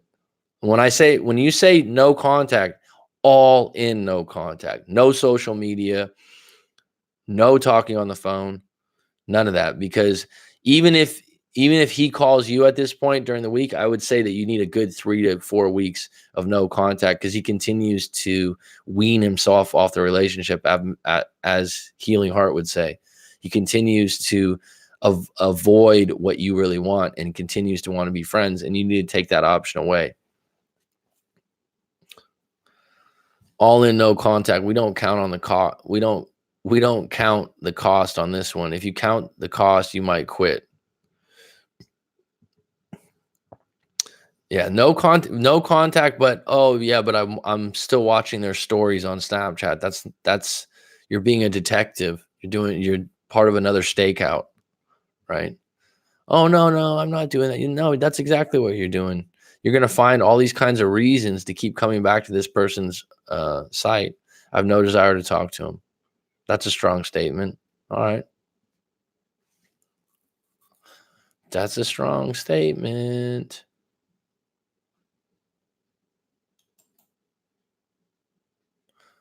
I'm going to have to get a little more creative with this live stream. These other options. YouTube has a lot of interesting stuff they offer now.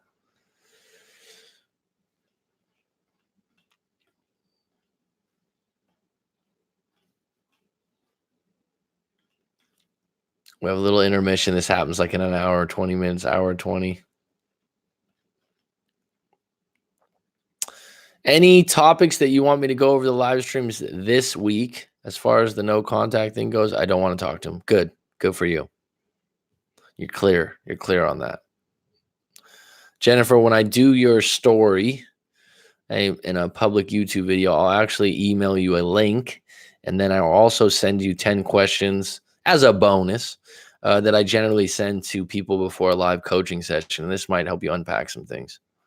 2 a.m. That's enough for me. You're rocking, Max. Stay up, everyone. G Money, show up randomly at our work with some flowers. It's 2 a.m. It's 1 a.m. for me because you're in Bali. Awesome. Jennifer, where are you, if you care to share, where are you at in the world? This is what's really cool about these live chats and the internet, just meeting people from around the world. It's pretty cool. Jersey, huh? Out in New Jersey. I've been to Wildwood before. Isn't that the boardwalk? There's a boardwalk there. Long time ago when I was a kid. I actually had a client that's from Jersey that just came out to visit in Thailand. We got lunch together. It was a really cool dude. I mean, I understand why people want to reach out to their ex, but at the end of the day, you kind of know they're just going to shut you down. Why do you do that to yourself? Every situation is different, so they don't always do that. But if you feel that in any way, then no, you shouldn't be contacting them. I was born not far from Wildwood. Hermit crabs, right? I remember they had hermit crabs and Philly cheesesteaks, even though it's not Philly. Hope to see you around, brother. You could Healing Heart has a YouTube channel. G Money, you can look it up if you want. And pizza. Yeah, I was only like 7 or 8 years old. You remember when G Money I don't know, G Money's younger than I am. Maybe Rob might remember this. Remember when Reebok had the pumps? They still have them, but like the first shoes that were the pumps where you pump the basketball on your tongue.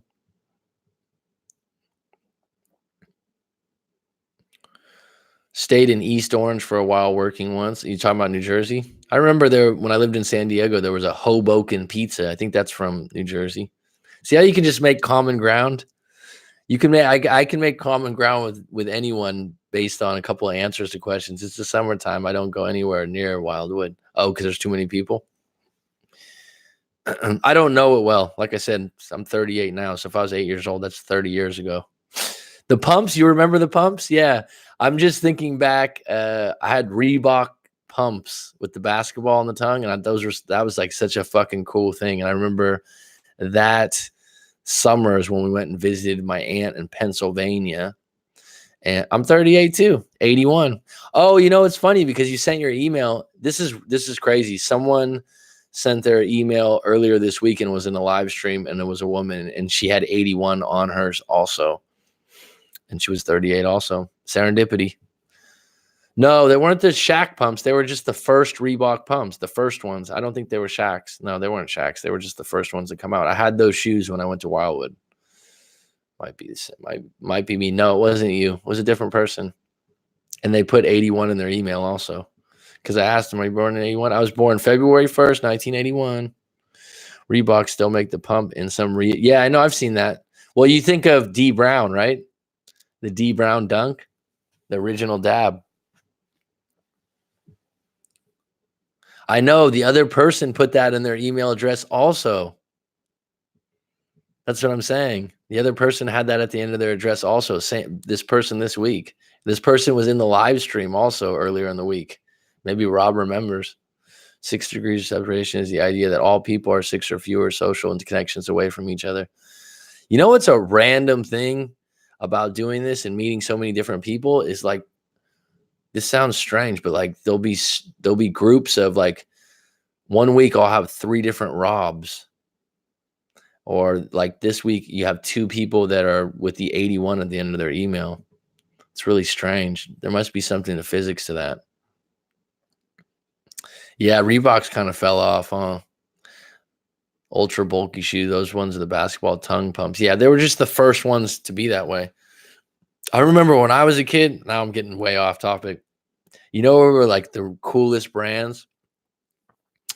Were Elise's and British Knights, BKs. BKs were like really cool when I was a kid. That was the cool shoe. That was even cooler than Nike when I was young. BKs and Elise's. You had light up shoes? Yeah, you're a different generation, dude. Light up shoes. Final thought. If your ex comes back and it doesn't work out versus dating someone new and it doesn't work out, choose your poison. Just do you. Oh, drop the mic on him, Healing Heart. You feel me? I have no idea what the Spice Girl shoes are. The ones with the big soles? Okay.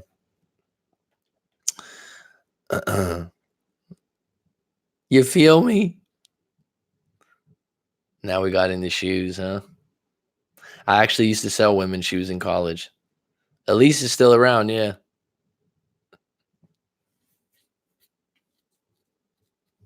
Works for a major department store. I'm always hesitant to say the name of the store because I'm like, could you get in trouble for saying, someone's name on your...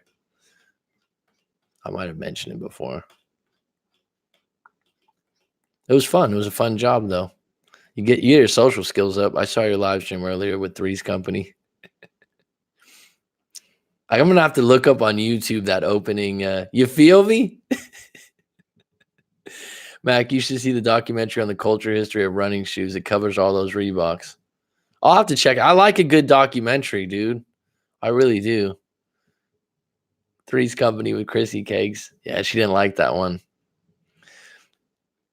Chrissy and Three's Company was such a dum-dum sometimes, huh? She used to laugh like Jack Tripper. An hour and a half. This always happens at the hour and a half. The people that stay on, we get some little chats. Chrissy Cakes. You like Chrissy Cakes, huh? You guys have anything, any topics that you want me to touch on this week during the live streams? Give me some ideas. I'm I was watching Fresh Prince last night. Oh God, that show's our age, right? That was like the coolest show when we were young.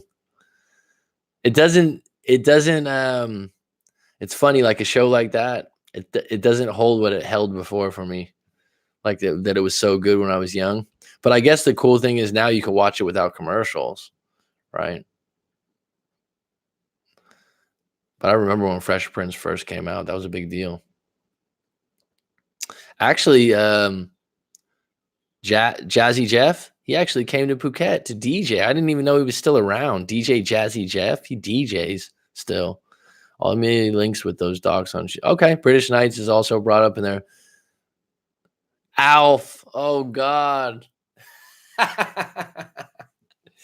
You're going old school there, Alf. Oh God. See, this is why you come to these live streams, Jennifer. We get a little, as one of Monica was saying, you get a little goofy sometimes, but I like it. I just speak with her online. She's fun to interact with. Cool, man. Mork and Mindy's a good one. Nanu. I only know Mork and Mindy from Nickelodeon because that was an old show. Greatest American Hero. Mac, possible topic. Handling differences while in a relationship, whether it's politics or religion or anything. Yeah, I'm a 12-hour time difference. Well, I don't know. I think, yeah. Basically the other side of the world, yeah.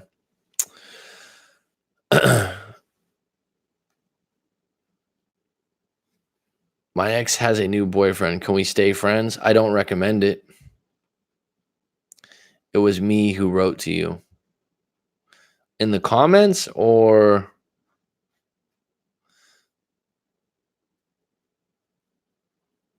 2:15 in New Jersey? Oh yeah, because it's 1 a.m. Yeah. It's 1:15 a.m. here where I'm at. No, in the email. You asked me about that how to get my ex back, correct, John? 4 days ago and I didn't respond. Okay, I don't see it. Did you use John A or did you use an alias? This is what people do. They use aliases. I don't see a John A.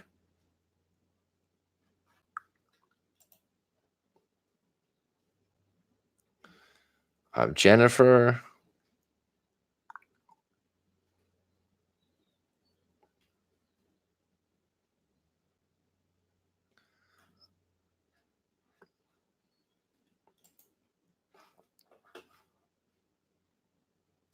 We wrote together. What do you mean we wrote together? The girl wrote it with you? You used an alias. Okay.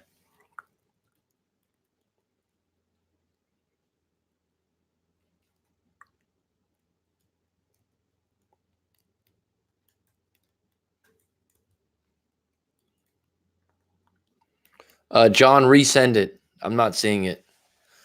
Oh, brand new Skinners on deck. I might have to go a little bit longer because that's my dog. Speak to me because that's my dog, as Chris Tucker says in Friday. That's my dog. Got anything to say? Speak to me. What's up, buddy? Remember that from Friday? That's my dog. You got anything to say? Speak to me. Chris Tucker should have been around longer, man.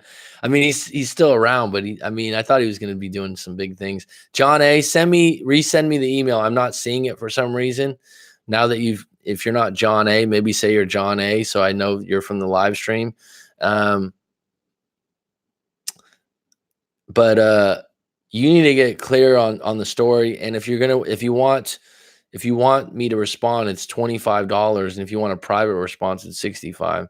But if I was you and you're going through your situation right now and you're considering one of these breakup plans, which I don't know what the cost is, and I don't know about this individual that you're asking to review, I would talk to someone directly. If you don't want to talk to me, maybe you want to talk to Masculine Energy, Kyle. He's got a pretty good channel. because I'm not go with someone that you like their videos and you like the way they connect. If you coach Corey Wayne, if you have Craig Kenneth, I don't have any experience. I've talked to Kyle before. I think he's good, but find someone and talk to someone directly. Don't go cheap on this. Don't go with a plan.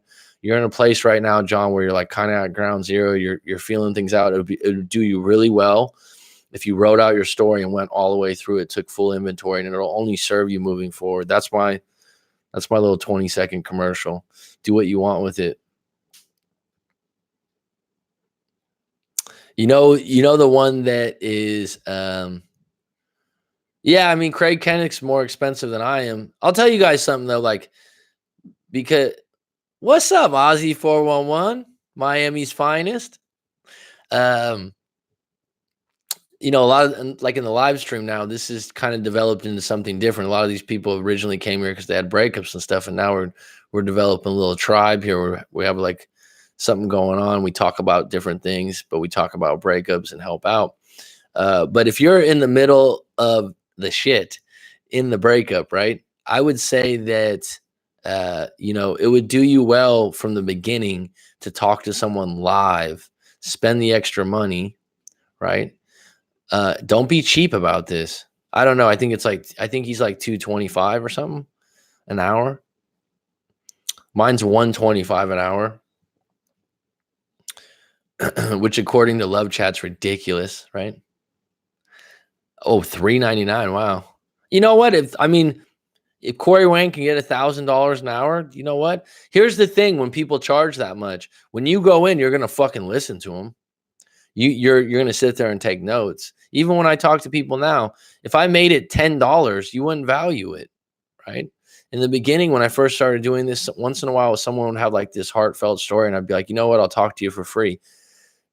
Usually, they would cancel the appointment. They would say like, oh, I'll meet you another time, because you don't value things you don't pay for. But I did live coaching before. And if you have a good coach and you have someone that you can talk to that you really go through things with, it's money well spent. How much did you say you were per hour, Mac? 125. 125. The Brother Lynch song, if you guys know who Brother Lynch is. 125, that's love. 75 for a half hour. 220 for 2. A lot of the time, it's just about having somebody tell you what you already know deep down. Yeah, G Money. Sometimes there's a lot of reassuring, like, hey, you didn't do the wrong thing here. But what I say is really good value is that I'm not biased and I don't know you already, and that you actually have someone that will listen. I listen intently. Like, I listen. I don't check my fucking phone. How many of your friends that you hang out with will take out their phone while you're talking to them? Right? How many of your friends will allow you to tell an hour and a half story about your breakup without interrupting you or about saying shady shit? Right? I like ones like you that give it to you straight and not technical. Well, thanks. That is what I do. I'm here to help you. I have some empathy, but I also will be fucking honest. Because sometimes if you're repeating yourself and you're going over things, and my job is to learn you, not for you to learn some fucking method. My job is to learn how you operate and how you tick, ask you the questions that might make you discover where you're looking at things wrong. Brandon, I mean, honestly, I'd rather pay the 125 than the crazy amount I paid for other coaches. Some people hate the cursing. Father was a truck driver and a Marine. Grew up with it all the time. I remember kids when I was in grade school be like, oh my God, you said that? Like you said, there's value for that amount because those coaches didn't feel like they really cared about my problem. I've been told by people that have had other coaches, and I'm not going to throw dirt on anyone else out there because I don't know. 93 an hour, that's a strange price. I don't know. I've gotten feedback from people here and there that have done other things, and people always tell me that they really like my approach and it's more personable. That's what they say. It's like talking to an old friend. I get a little deeper with him. I've told you this before. If you have an hour and we're going on and we're going really well, I'll give you an extra 20 minutes and I won't even blink. Right. I've heard from other people that some other people that you're mentioning right here, it's rushed was the word. And they're giving you quite simple advice.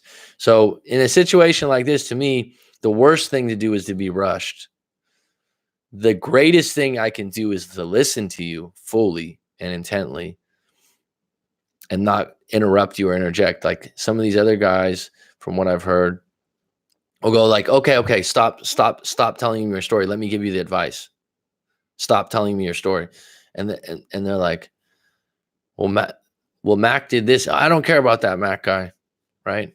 Someone was telling me that they went to Craig Kenneth and he was upset that they had talked to me twice or something. It's like, if you go to talk to him, fine, go ahead. I don't care.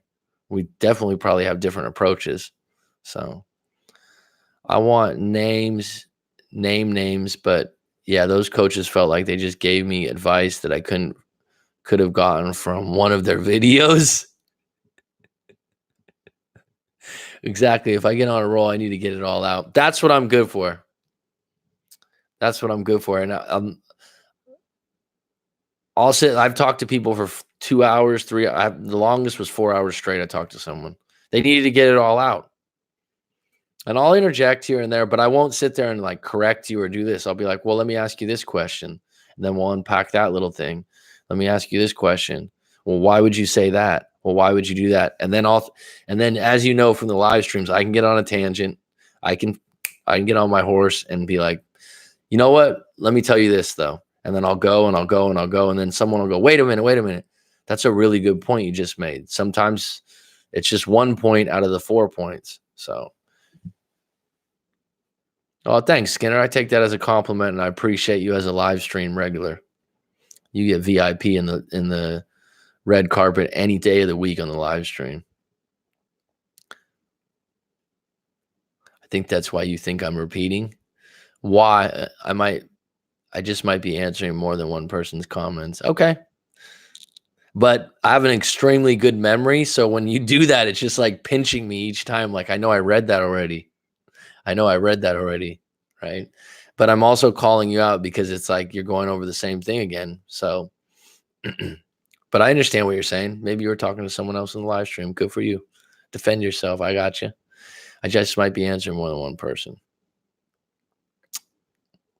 Ozzy, you still on deck, man? How's things going?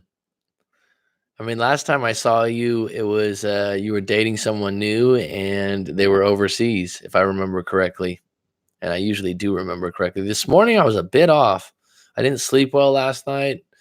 Had my cousin over. We had a long chat, had a couple beers, nothing serious. But then I woke up in the morning. I just was a little off this morning in the live stream. I heard Craig Kenneth did a coaching in bed and eating a snack. What the fuck? Your friend told you that, or? Someone told me another coach was in their car while they were talking. I guess you could probably do that, but if I'm charging you $125, I would find that a bit disrespectful because you have to use some of your energy to drive, right? So I don't check my phone or do anything like that. I've told people this. I enjoy it. I enjoy connecting. I enjoy listening to it. And I'm like, it's kind of a sickness, right? Because it's like, why would you enjoy hearing people's breakup problems? And I'll tell you another thing, folks. You can believe me or not believe me. I always find a way during the coaching session, very rare that we don't somehow get a laugh in about something. And that's not like me, like, oh, I'm going to find a way to make something funny. That's just my personality, if he's comfortable with it. I've had other people that I've talked to that have been in bed before, but I don't do that. I value you know what else I do actually that people don't even know about? I don't even think I have it on my website. I'm not sure. After the live coaching session, I send you a session notes. That's an outline that I do myself from my own brain. When I don't take notes, I just like within 48 hours, I'll go number 1, this, number 2, this, number 3, this. Yeah, that's just the convenient time for me. So I usually don't come on at this time, but I'm gonna make more of an effort to have some more favorable times because I have a lot of people from Europe and they don't usually get to come on um, because it's an awkward time for them too. It's all right. It's fine. It's like the amount of people that tell me, "Oh, you should have more views or you should have more people on." It's okay. I'm having a good time. I'm enjoying it. You can help you can help more people and have a better conversation with less people, so there's a positive involved in it. If you can't make it, you can't make it, Jennifer. Just do your no contact. I'm glad we got off the same stuff. Skinner doesn't want to name names. You can name names.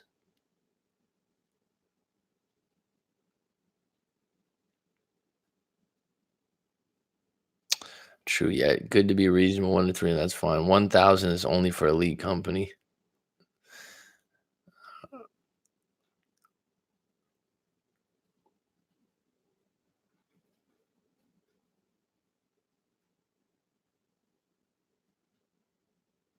Also, any else get Greg's workbooks? Looking back, it was a waste of money. I feel like it's stuff you'd have went all over in coaching. Like, what about your life led you to where you are, kind of thing.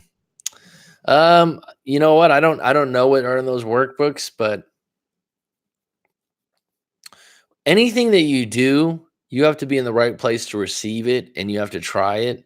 If you come with the attitude for anything that like, oh, this isn't going to work or this isn't going to be this, or I just want a quick fix, then it probably won't work. I don't know what those workbooks are. It's kind of interesting because I haven't been in the shoes to choose a breakup coach out of a breakup. Um, I've never understood that. Like, it seems pretty easy identifying what the traumas were in your childhood. The problem is getting over those things. You can't just do it overnight. Yeah. I set out I send out a set of 10 to 20 questions before a live coaching session, and then I tell people if you don't have time to answer them, it's fine. And they're really simple questions. There's nothing earth-shattering or groundbreaking. And that's why I don't go, I have 20 extremely important questions that like it's like no, they're really simple questions, but they're ways to recalibrate where you're at in your life and you identify some quick things. Like one of the first questions is um, what really happened in your breakup? Just tell me in a quick answer the facts, like cheating, this or that. Like let's just get to the facts of it because usually you're mixing in all the other stuff. The love chat out over 200 people. It was crazy. This is better, and it's the same few people. Well, good for him. Good for old Rory, the man that's backed by science. I don't want to sound like I'm pandering to you, but you've just opened my eyes to more personal style of coaching. Well, I appreciate it, Skinner. You know what? It's true. It's funny when you get to a place in your life where you do something well, and I don't mean this in an arrogant way. Okay, I don't mean this in an arrogant way, but when you do something well and someone compliments you on it, you're able to go, "Oh, thanks, man." You're not like, "Oh, yeah, I could do it better. I could do that." It's like, "Yeah, thanks." Because you're like, "Yeah, it's true. I do a good job. I'm a good coach. I think I run a pretty good live stream." And you're just kind of like content with the compliment. It's a nice feeling. And I have someone that I went to for coaching. I'm like, "Man, Joseph, you've done a great job, this and that." And he's like, "Thank you." And that comes from a place of like, I know. And someone might go, "Oh, that's kind of arrogant and stuff." No, I don't think it is. I don't think it's arrogant. I think it's you believe that you're good at something, and that's a confident place, and it's a good thing. Okay. Mac McCarthy.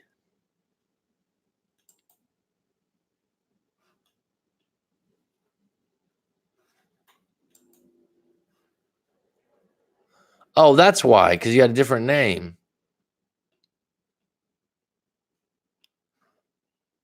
I've already done your story, John A. I did your story on a video.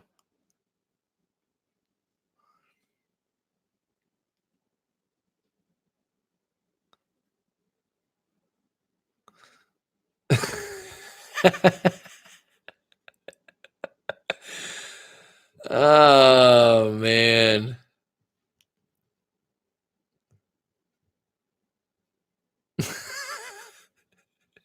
That's high school shit, but it's still funny. Oliver, I just got diagnosed. Oh God, G money. I think this workbooks are $30 a piece individually, or a set of 6 for 'em.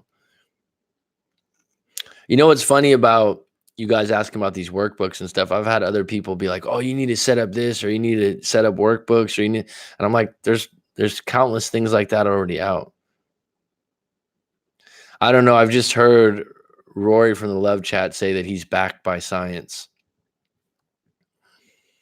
because he's got a behavioral analysis degree or something like that. So what he says is backed by science. Which, if we ever get in a debate, that'll be a hot topic. I'll save it for when if we ever get in a one-on-one chat.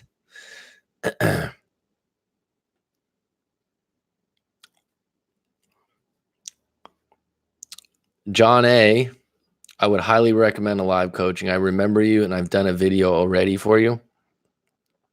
And if you spend the money, that's you putting some skin in the game instead of being a victim.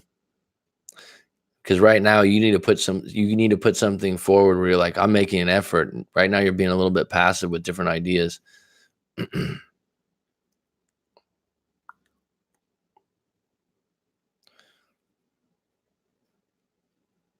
think he talks about childhood trauma and how that affects us today and attachment styles, but sometimes it's hard to understand.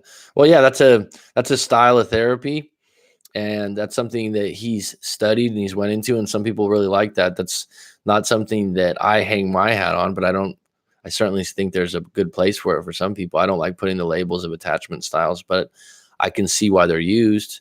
But I don't like people identifying with an attachment style because then they have, oh, well, I'm like this, so that gives me an excuse to be this way. I'd rather you go, yeah, I can see some of that in me, but I don't want to be that way forever. When you start saying, oh, I'm this person, or I'm depressed, then you identify with it and you make it more and more true, and then you don't try to fix it. I got diagnosed. I saw that already.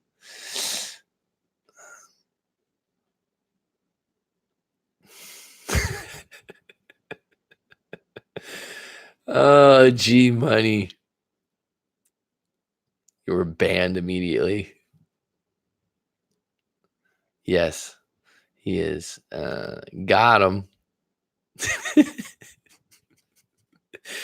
Well, you know what's funny about that is, like, if you said that to me, I would laugh, right? It's just people have different senses of humor, right?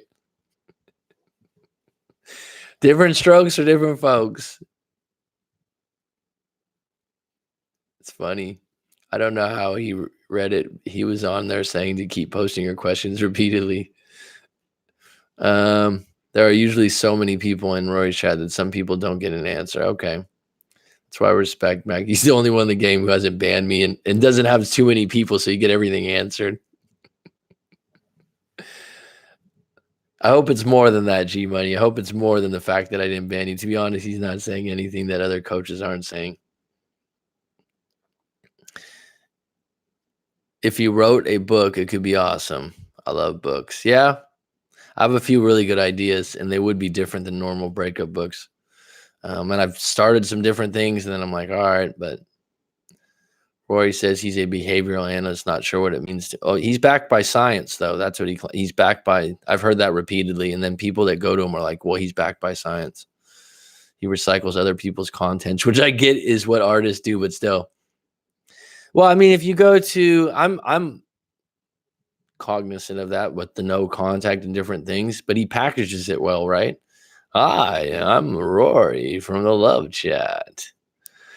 Hey, how's it going there? And you'll never see my picture. You'll never see a video of me because actually, this is the way I talk. People love that. They love the, oh, when are we going to see your face? It's a great platform that he produced, right?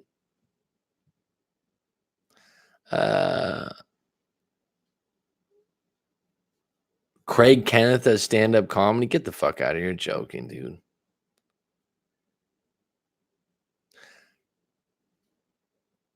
See what you just said in itself, Max, is something I feel I'm only ever going to hear you say.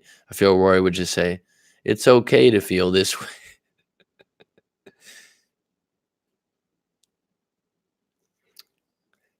Behavioral analysis is good, but I find to give the truth of what's going on, someone needs to at least have some sort of modern red pill awareness.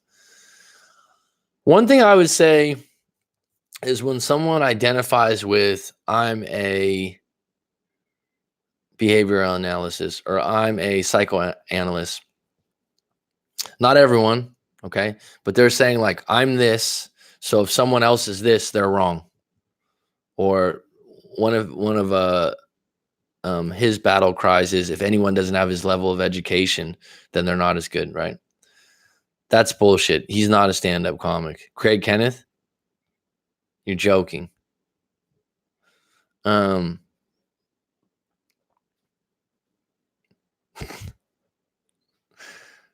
What I was getting at though is when someone's got a PhD, this and this and this and that, then someone else comes along and they're like, "Well, I have a PhD and I'm this, so everyone else is wrong." Like I'm damn open to hearing other therapy styles and different things and reading different books and getting different perspectives, because I come from a place where I want to connect with people as an individual. I don't want to slam them with like, this is how it is. This is this attachment style that you're running on. This is this. Now I want to get you know you as an individual, because everyone's got nuance.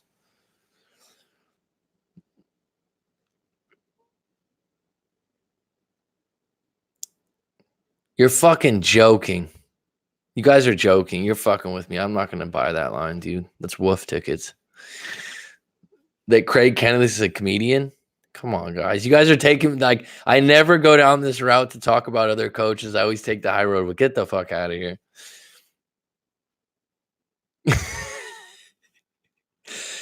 Oh my God. It's funny because I've had friends tell me to do that. Roy does use some of Craig Kenneth's stuff, and he's doing stuff now with the dating guy. The dating guy I always hear really good things about. Everyone always says the dating guy is really good. I've heard repeated people say that that's their favorite channel, and people that like my channel, they always say, I like you and the dating guy. So, yeah, I always hear really good things about him repeatedly.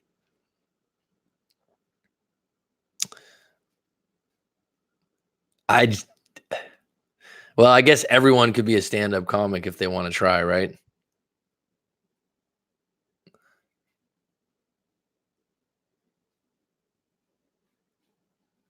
Kyle, oh, for masculine energy. Yeah, he's cool. I could tell he's being himself. It's like in the comments one time, I want to keep being you, because I could tell he's being himself, right? He's not like trying to be someone else. He's got his own lingo. Yeah, yeah, he's good. I like him. I mean, at the end of the day, a lot of the times when I get live coaching sessions, a lot of the people, we already have a lot of stuff in common, because those are the people that want to work with you. Oh my God. Well, one of the other things I've seen in one of his videos a long time ago, and I haven't watched many, and this isn't to say anything bad about his style of helping people, because I'm sure it works. And some people say they really like his channel. So right on, good for him. But he was like, I've been with gorgeous women, absolutely gorgeous women, just the most gorgeous women you've ever seen in your life. I've gotten these women. And I'm like, who says they're gorgeous? You? Like, in my head, I'm like, you know what I mean? When someone says that, it's like, okay, I watched some of him stuff. He is another one that seems real. Rob, that's your dude. That's your guy right there. Yeah, we're gonna probably do a couple of things together, me and Kyle. I think we have a lot of things in common. The fact that I've done a couple live streams and he's been on for 2 hours, says that we line up pretty well. Because the love chat came on my live stream before for about 2 minutes. Hey, I just wanted to say hello. This is Rory from the love chat. Yeah, it's me. Rob, what about the Applebee's girl? I don't know what that is. That's an inside joke. Coming up on 2 hours here, folks. It's been grand. It's been good. I appreciate you guys. Oh, that's an inside joke? Who's the Applebee's girl? Who talks about that? I have no idea what that is. I know what Applebee's is, like the sometimes I feel like you guys are having conversations outside of the live stream.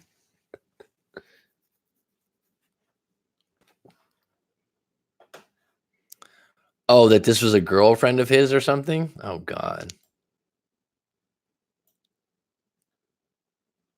Well, whatever. My thing is if someone comes to me, right, this is interesting because beauty and who you think's attractive is an opinion. Okay. So when someone tells me that they were with someone like hot and gorgeous, and then like they show me a picture or something, I could just go, oh yeah, she's all right, you know? And I'll tell you this, most guys with their friends, if they're like overhyping a girl, they'll be like, yeah, she's all right. But if it was someone they were with, and correct me if I'm wrong, Rob knows this, Skinner knows this. There's some friends you have that would go out with anyone, and then they would find them highly attractive, and you're just like, wow, okay. So when someone's like, oh, this was the hottest woman I was ever, it's like to go there with things like that.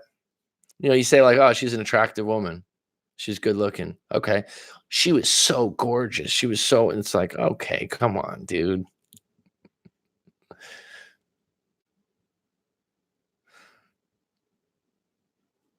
Okay, Rob.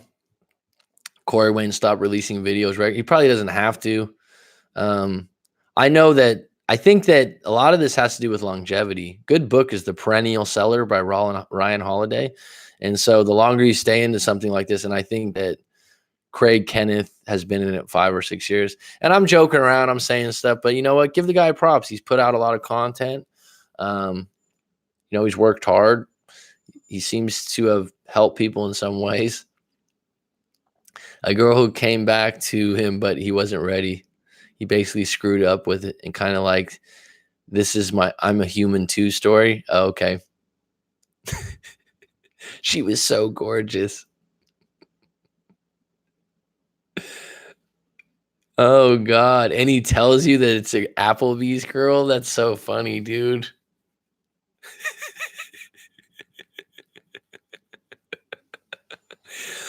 Oh, he cries in the video, or you're crying laughing? Okay, so you like him, Jennifer. Cool. That's fine. My live streams are quite long, so that's funny. He cries in the video. There are some horrible coaches out there. Like, that's funny about Dan Bacon. A friend of mine was like, "Oh, have you seen Dan Bacon's? You got to do more stuff like him." I'm like, obviously, we're on different wavelengths. I don't try to bash coaches. Even Rory, I talk about Rory. He's decent coach, but coaches like Dan. Everyone, you know, everyone likes something different. That's what I've learned. In the beginning, I used to like kind of make fun of some other people, but now that I'm in the thick of it, and I'm not even based on views and subscribers, I'm at the bottom as far as that goes. But like I said, different strokes for different folks. There's some people that I'm just like, well, okay. I like Craig Kenneth Shannon's still a lot of good info. He gets better to listen to Craig than to listen to at all. Than not. Okay. Cool. He's got some good topics, I'm sure. No, he talks about how he cried at Applebee's in his videos. He's being vulnerable. Good for him. Good for him. Good for him. That's his way of opening up. That's good. Still decent stuff. You know what I'm gonna do in the future? I keep talking about it, but I want to run one. I want to run this live stream kind of like a podcast. Do it daily, 2 or 3 hours, some different topics, like we do now. And I might have once a week someone come in and co-host it with me, and kind of possibly a couple females I have in mind. I think it would be a lot of fun. I believe some of those coaches work for some people, but I feel they are predators for heartbroken people. Yeah, people get a lot of that. I mean, that's when you need to use your own, you know, skills. I'm not knocking them being long, but he doesn't give a lot of info for the videos being as long as they are. That's why I led with reading individual stories because I said at the end of the day, worst case scenario, one person gets helped, and individual stories can be really good.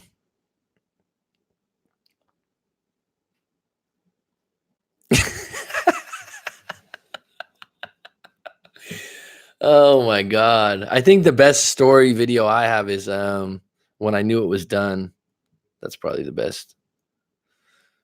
My most popular video is scarcity is attractive, but your live streams are long and funny and informative. Well, I appreciate that, Jennifer. Thank you kindly. Thank you very much. And they're late tonight, right? It's early for you guys.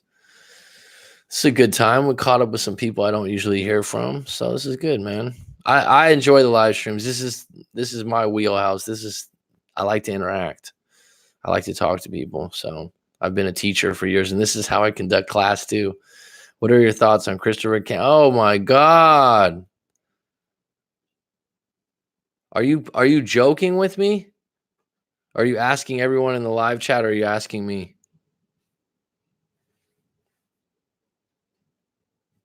How about this, John A? Go ahead and pay for that thing, and then you tell me how it went.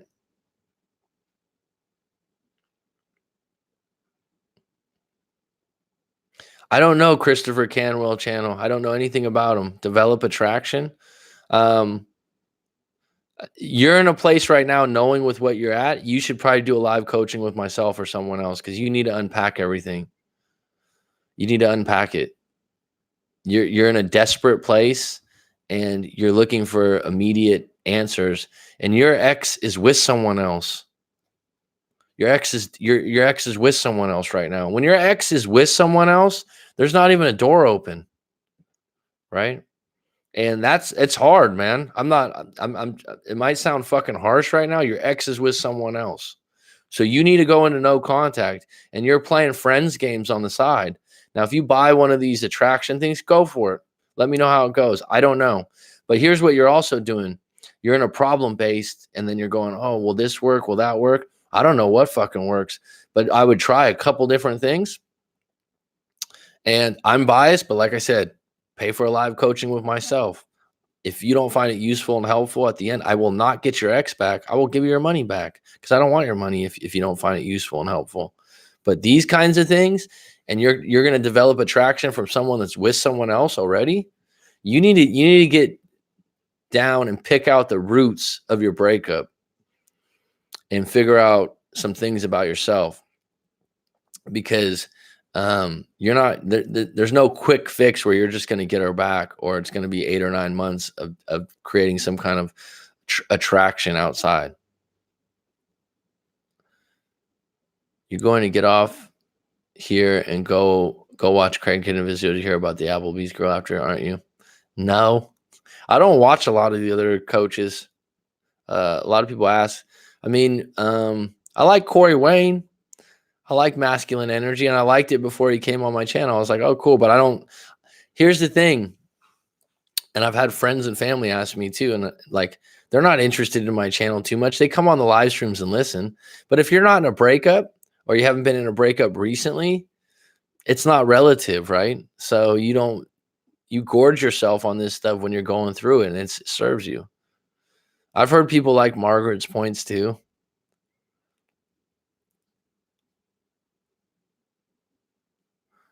But he's the type to say you can reach out after a while. Well, you can, but in your particular situation, John A., I already gave you my take on your story. She's with someone else.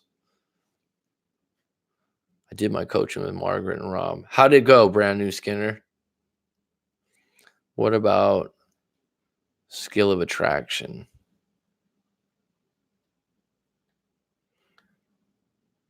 Have you seen 33 Secrets? That all that manifesting stuff? No, I don't know. I was just like you, John A. You're just trying to find someone to give you an answer and won't make you feel so bad. I'm not trying to make you feel bad. I want to help you, but I get to a certain level, and if you're chasing someone that's with someone already, you got to get reality in place, man. It wasn't worth how expensive it was, to be honest. There's nothing I vividly remember that helped me with my breakup. I basically paid her to listen to me and guessed that she wouldn't be back. You know what I find with the people I do coaching things with? They'll hit me up like 6 months. They're like, "What's up, Mac? Just wanted to give you an update. Thank you so much." Because we usually get some common ground in other things. Because I believe in building rapport. Just heard something at the door. 2 a.m.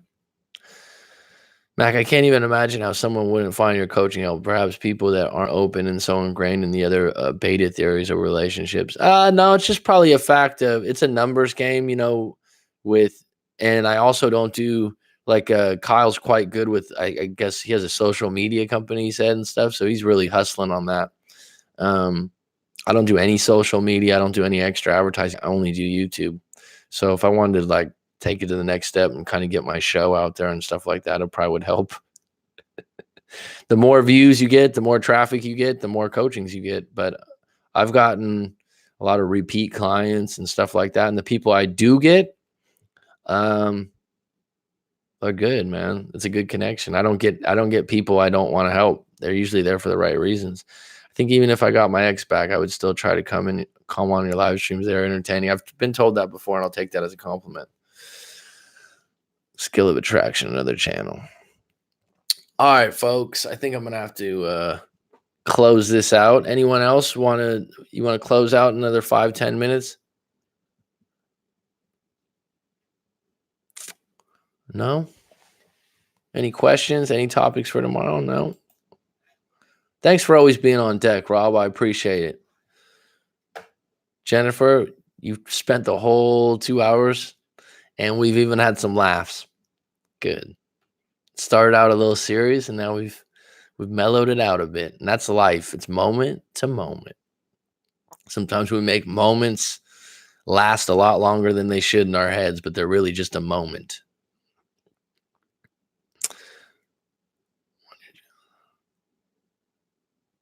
Oh, yeah, it's coming, bud.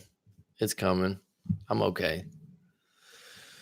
John A., good luck, buddy. I wish you all the best, man. And keep showing up at your job and your school and all those other things.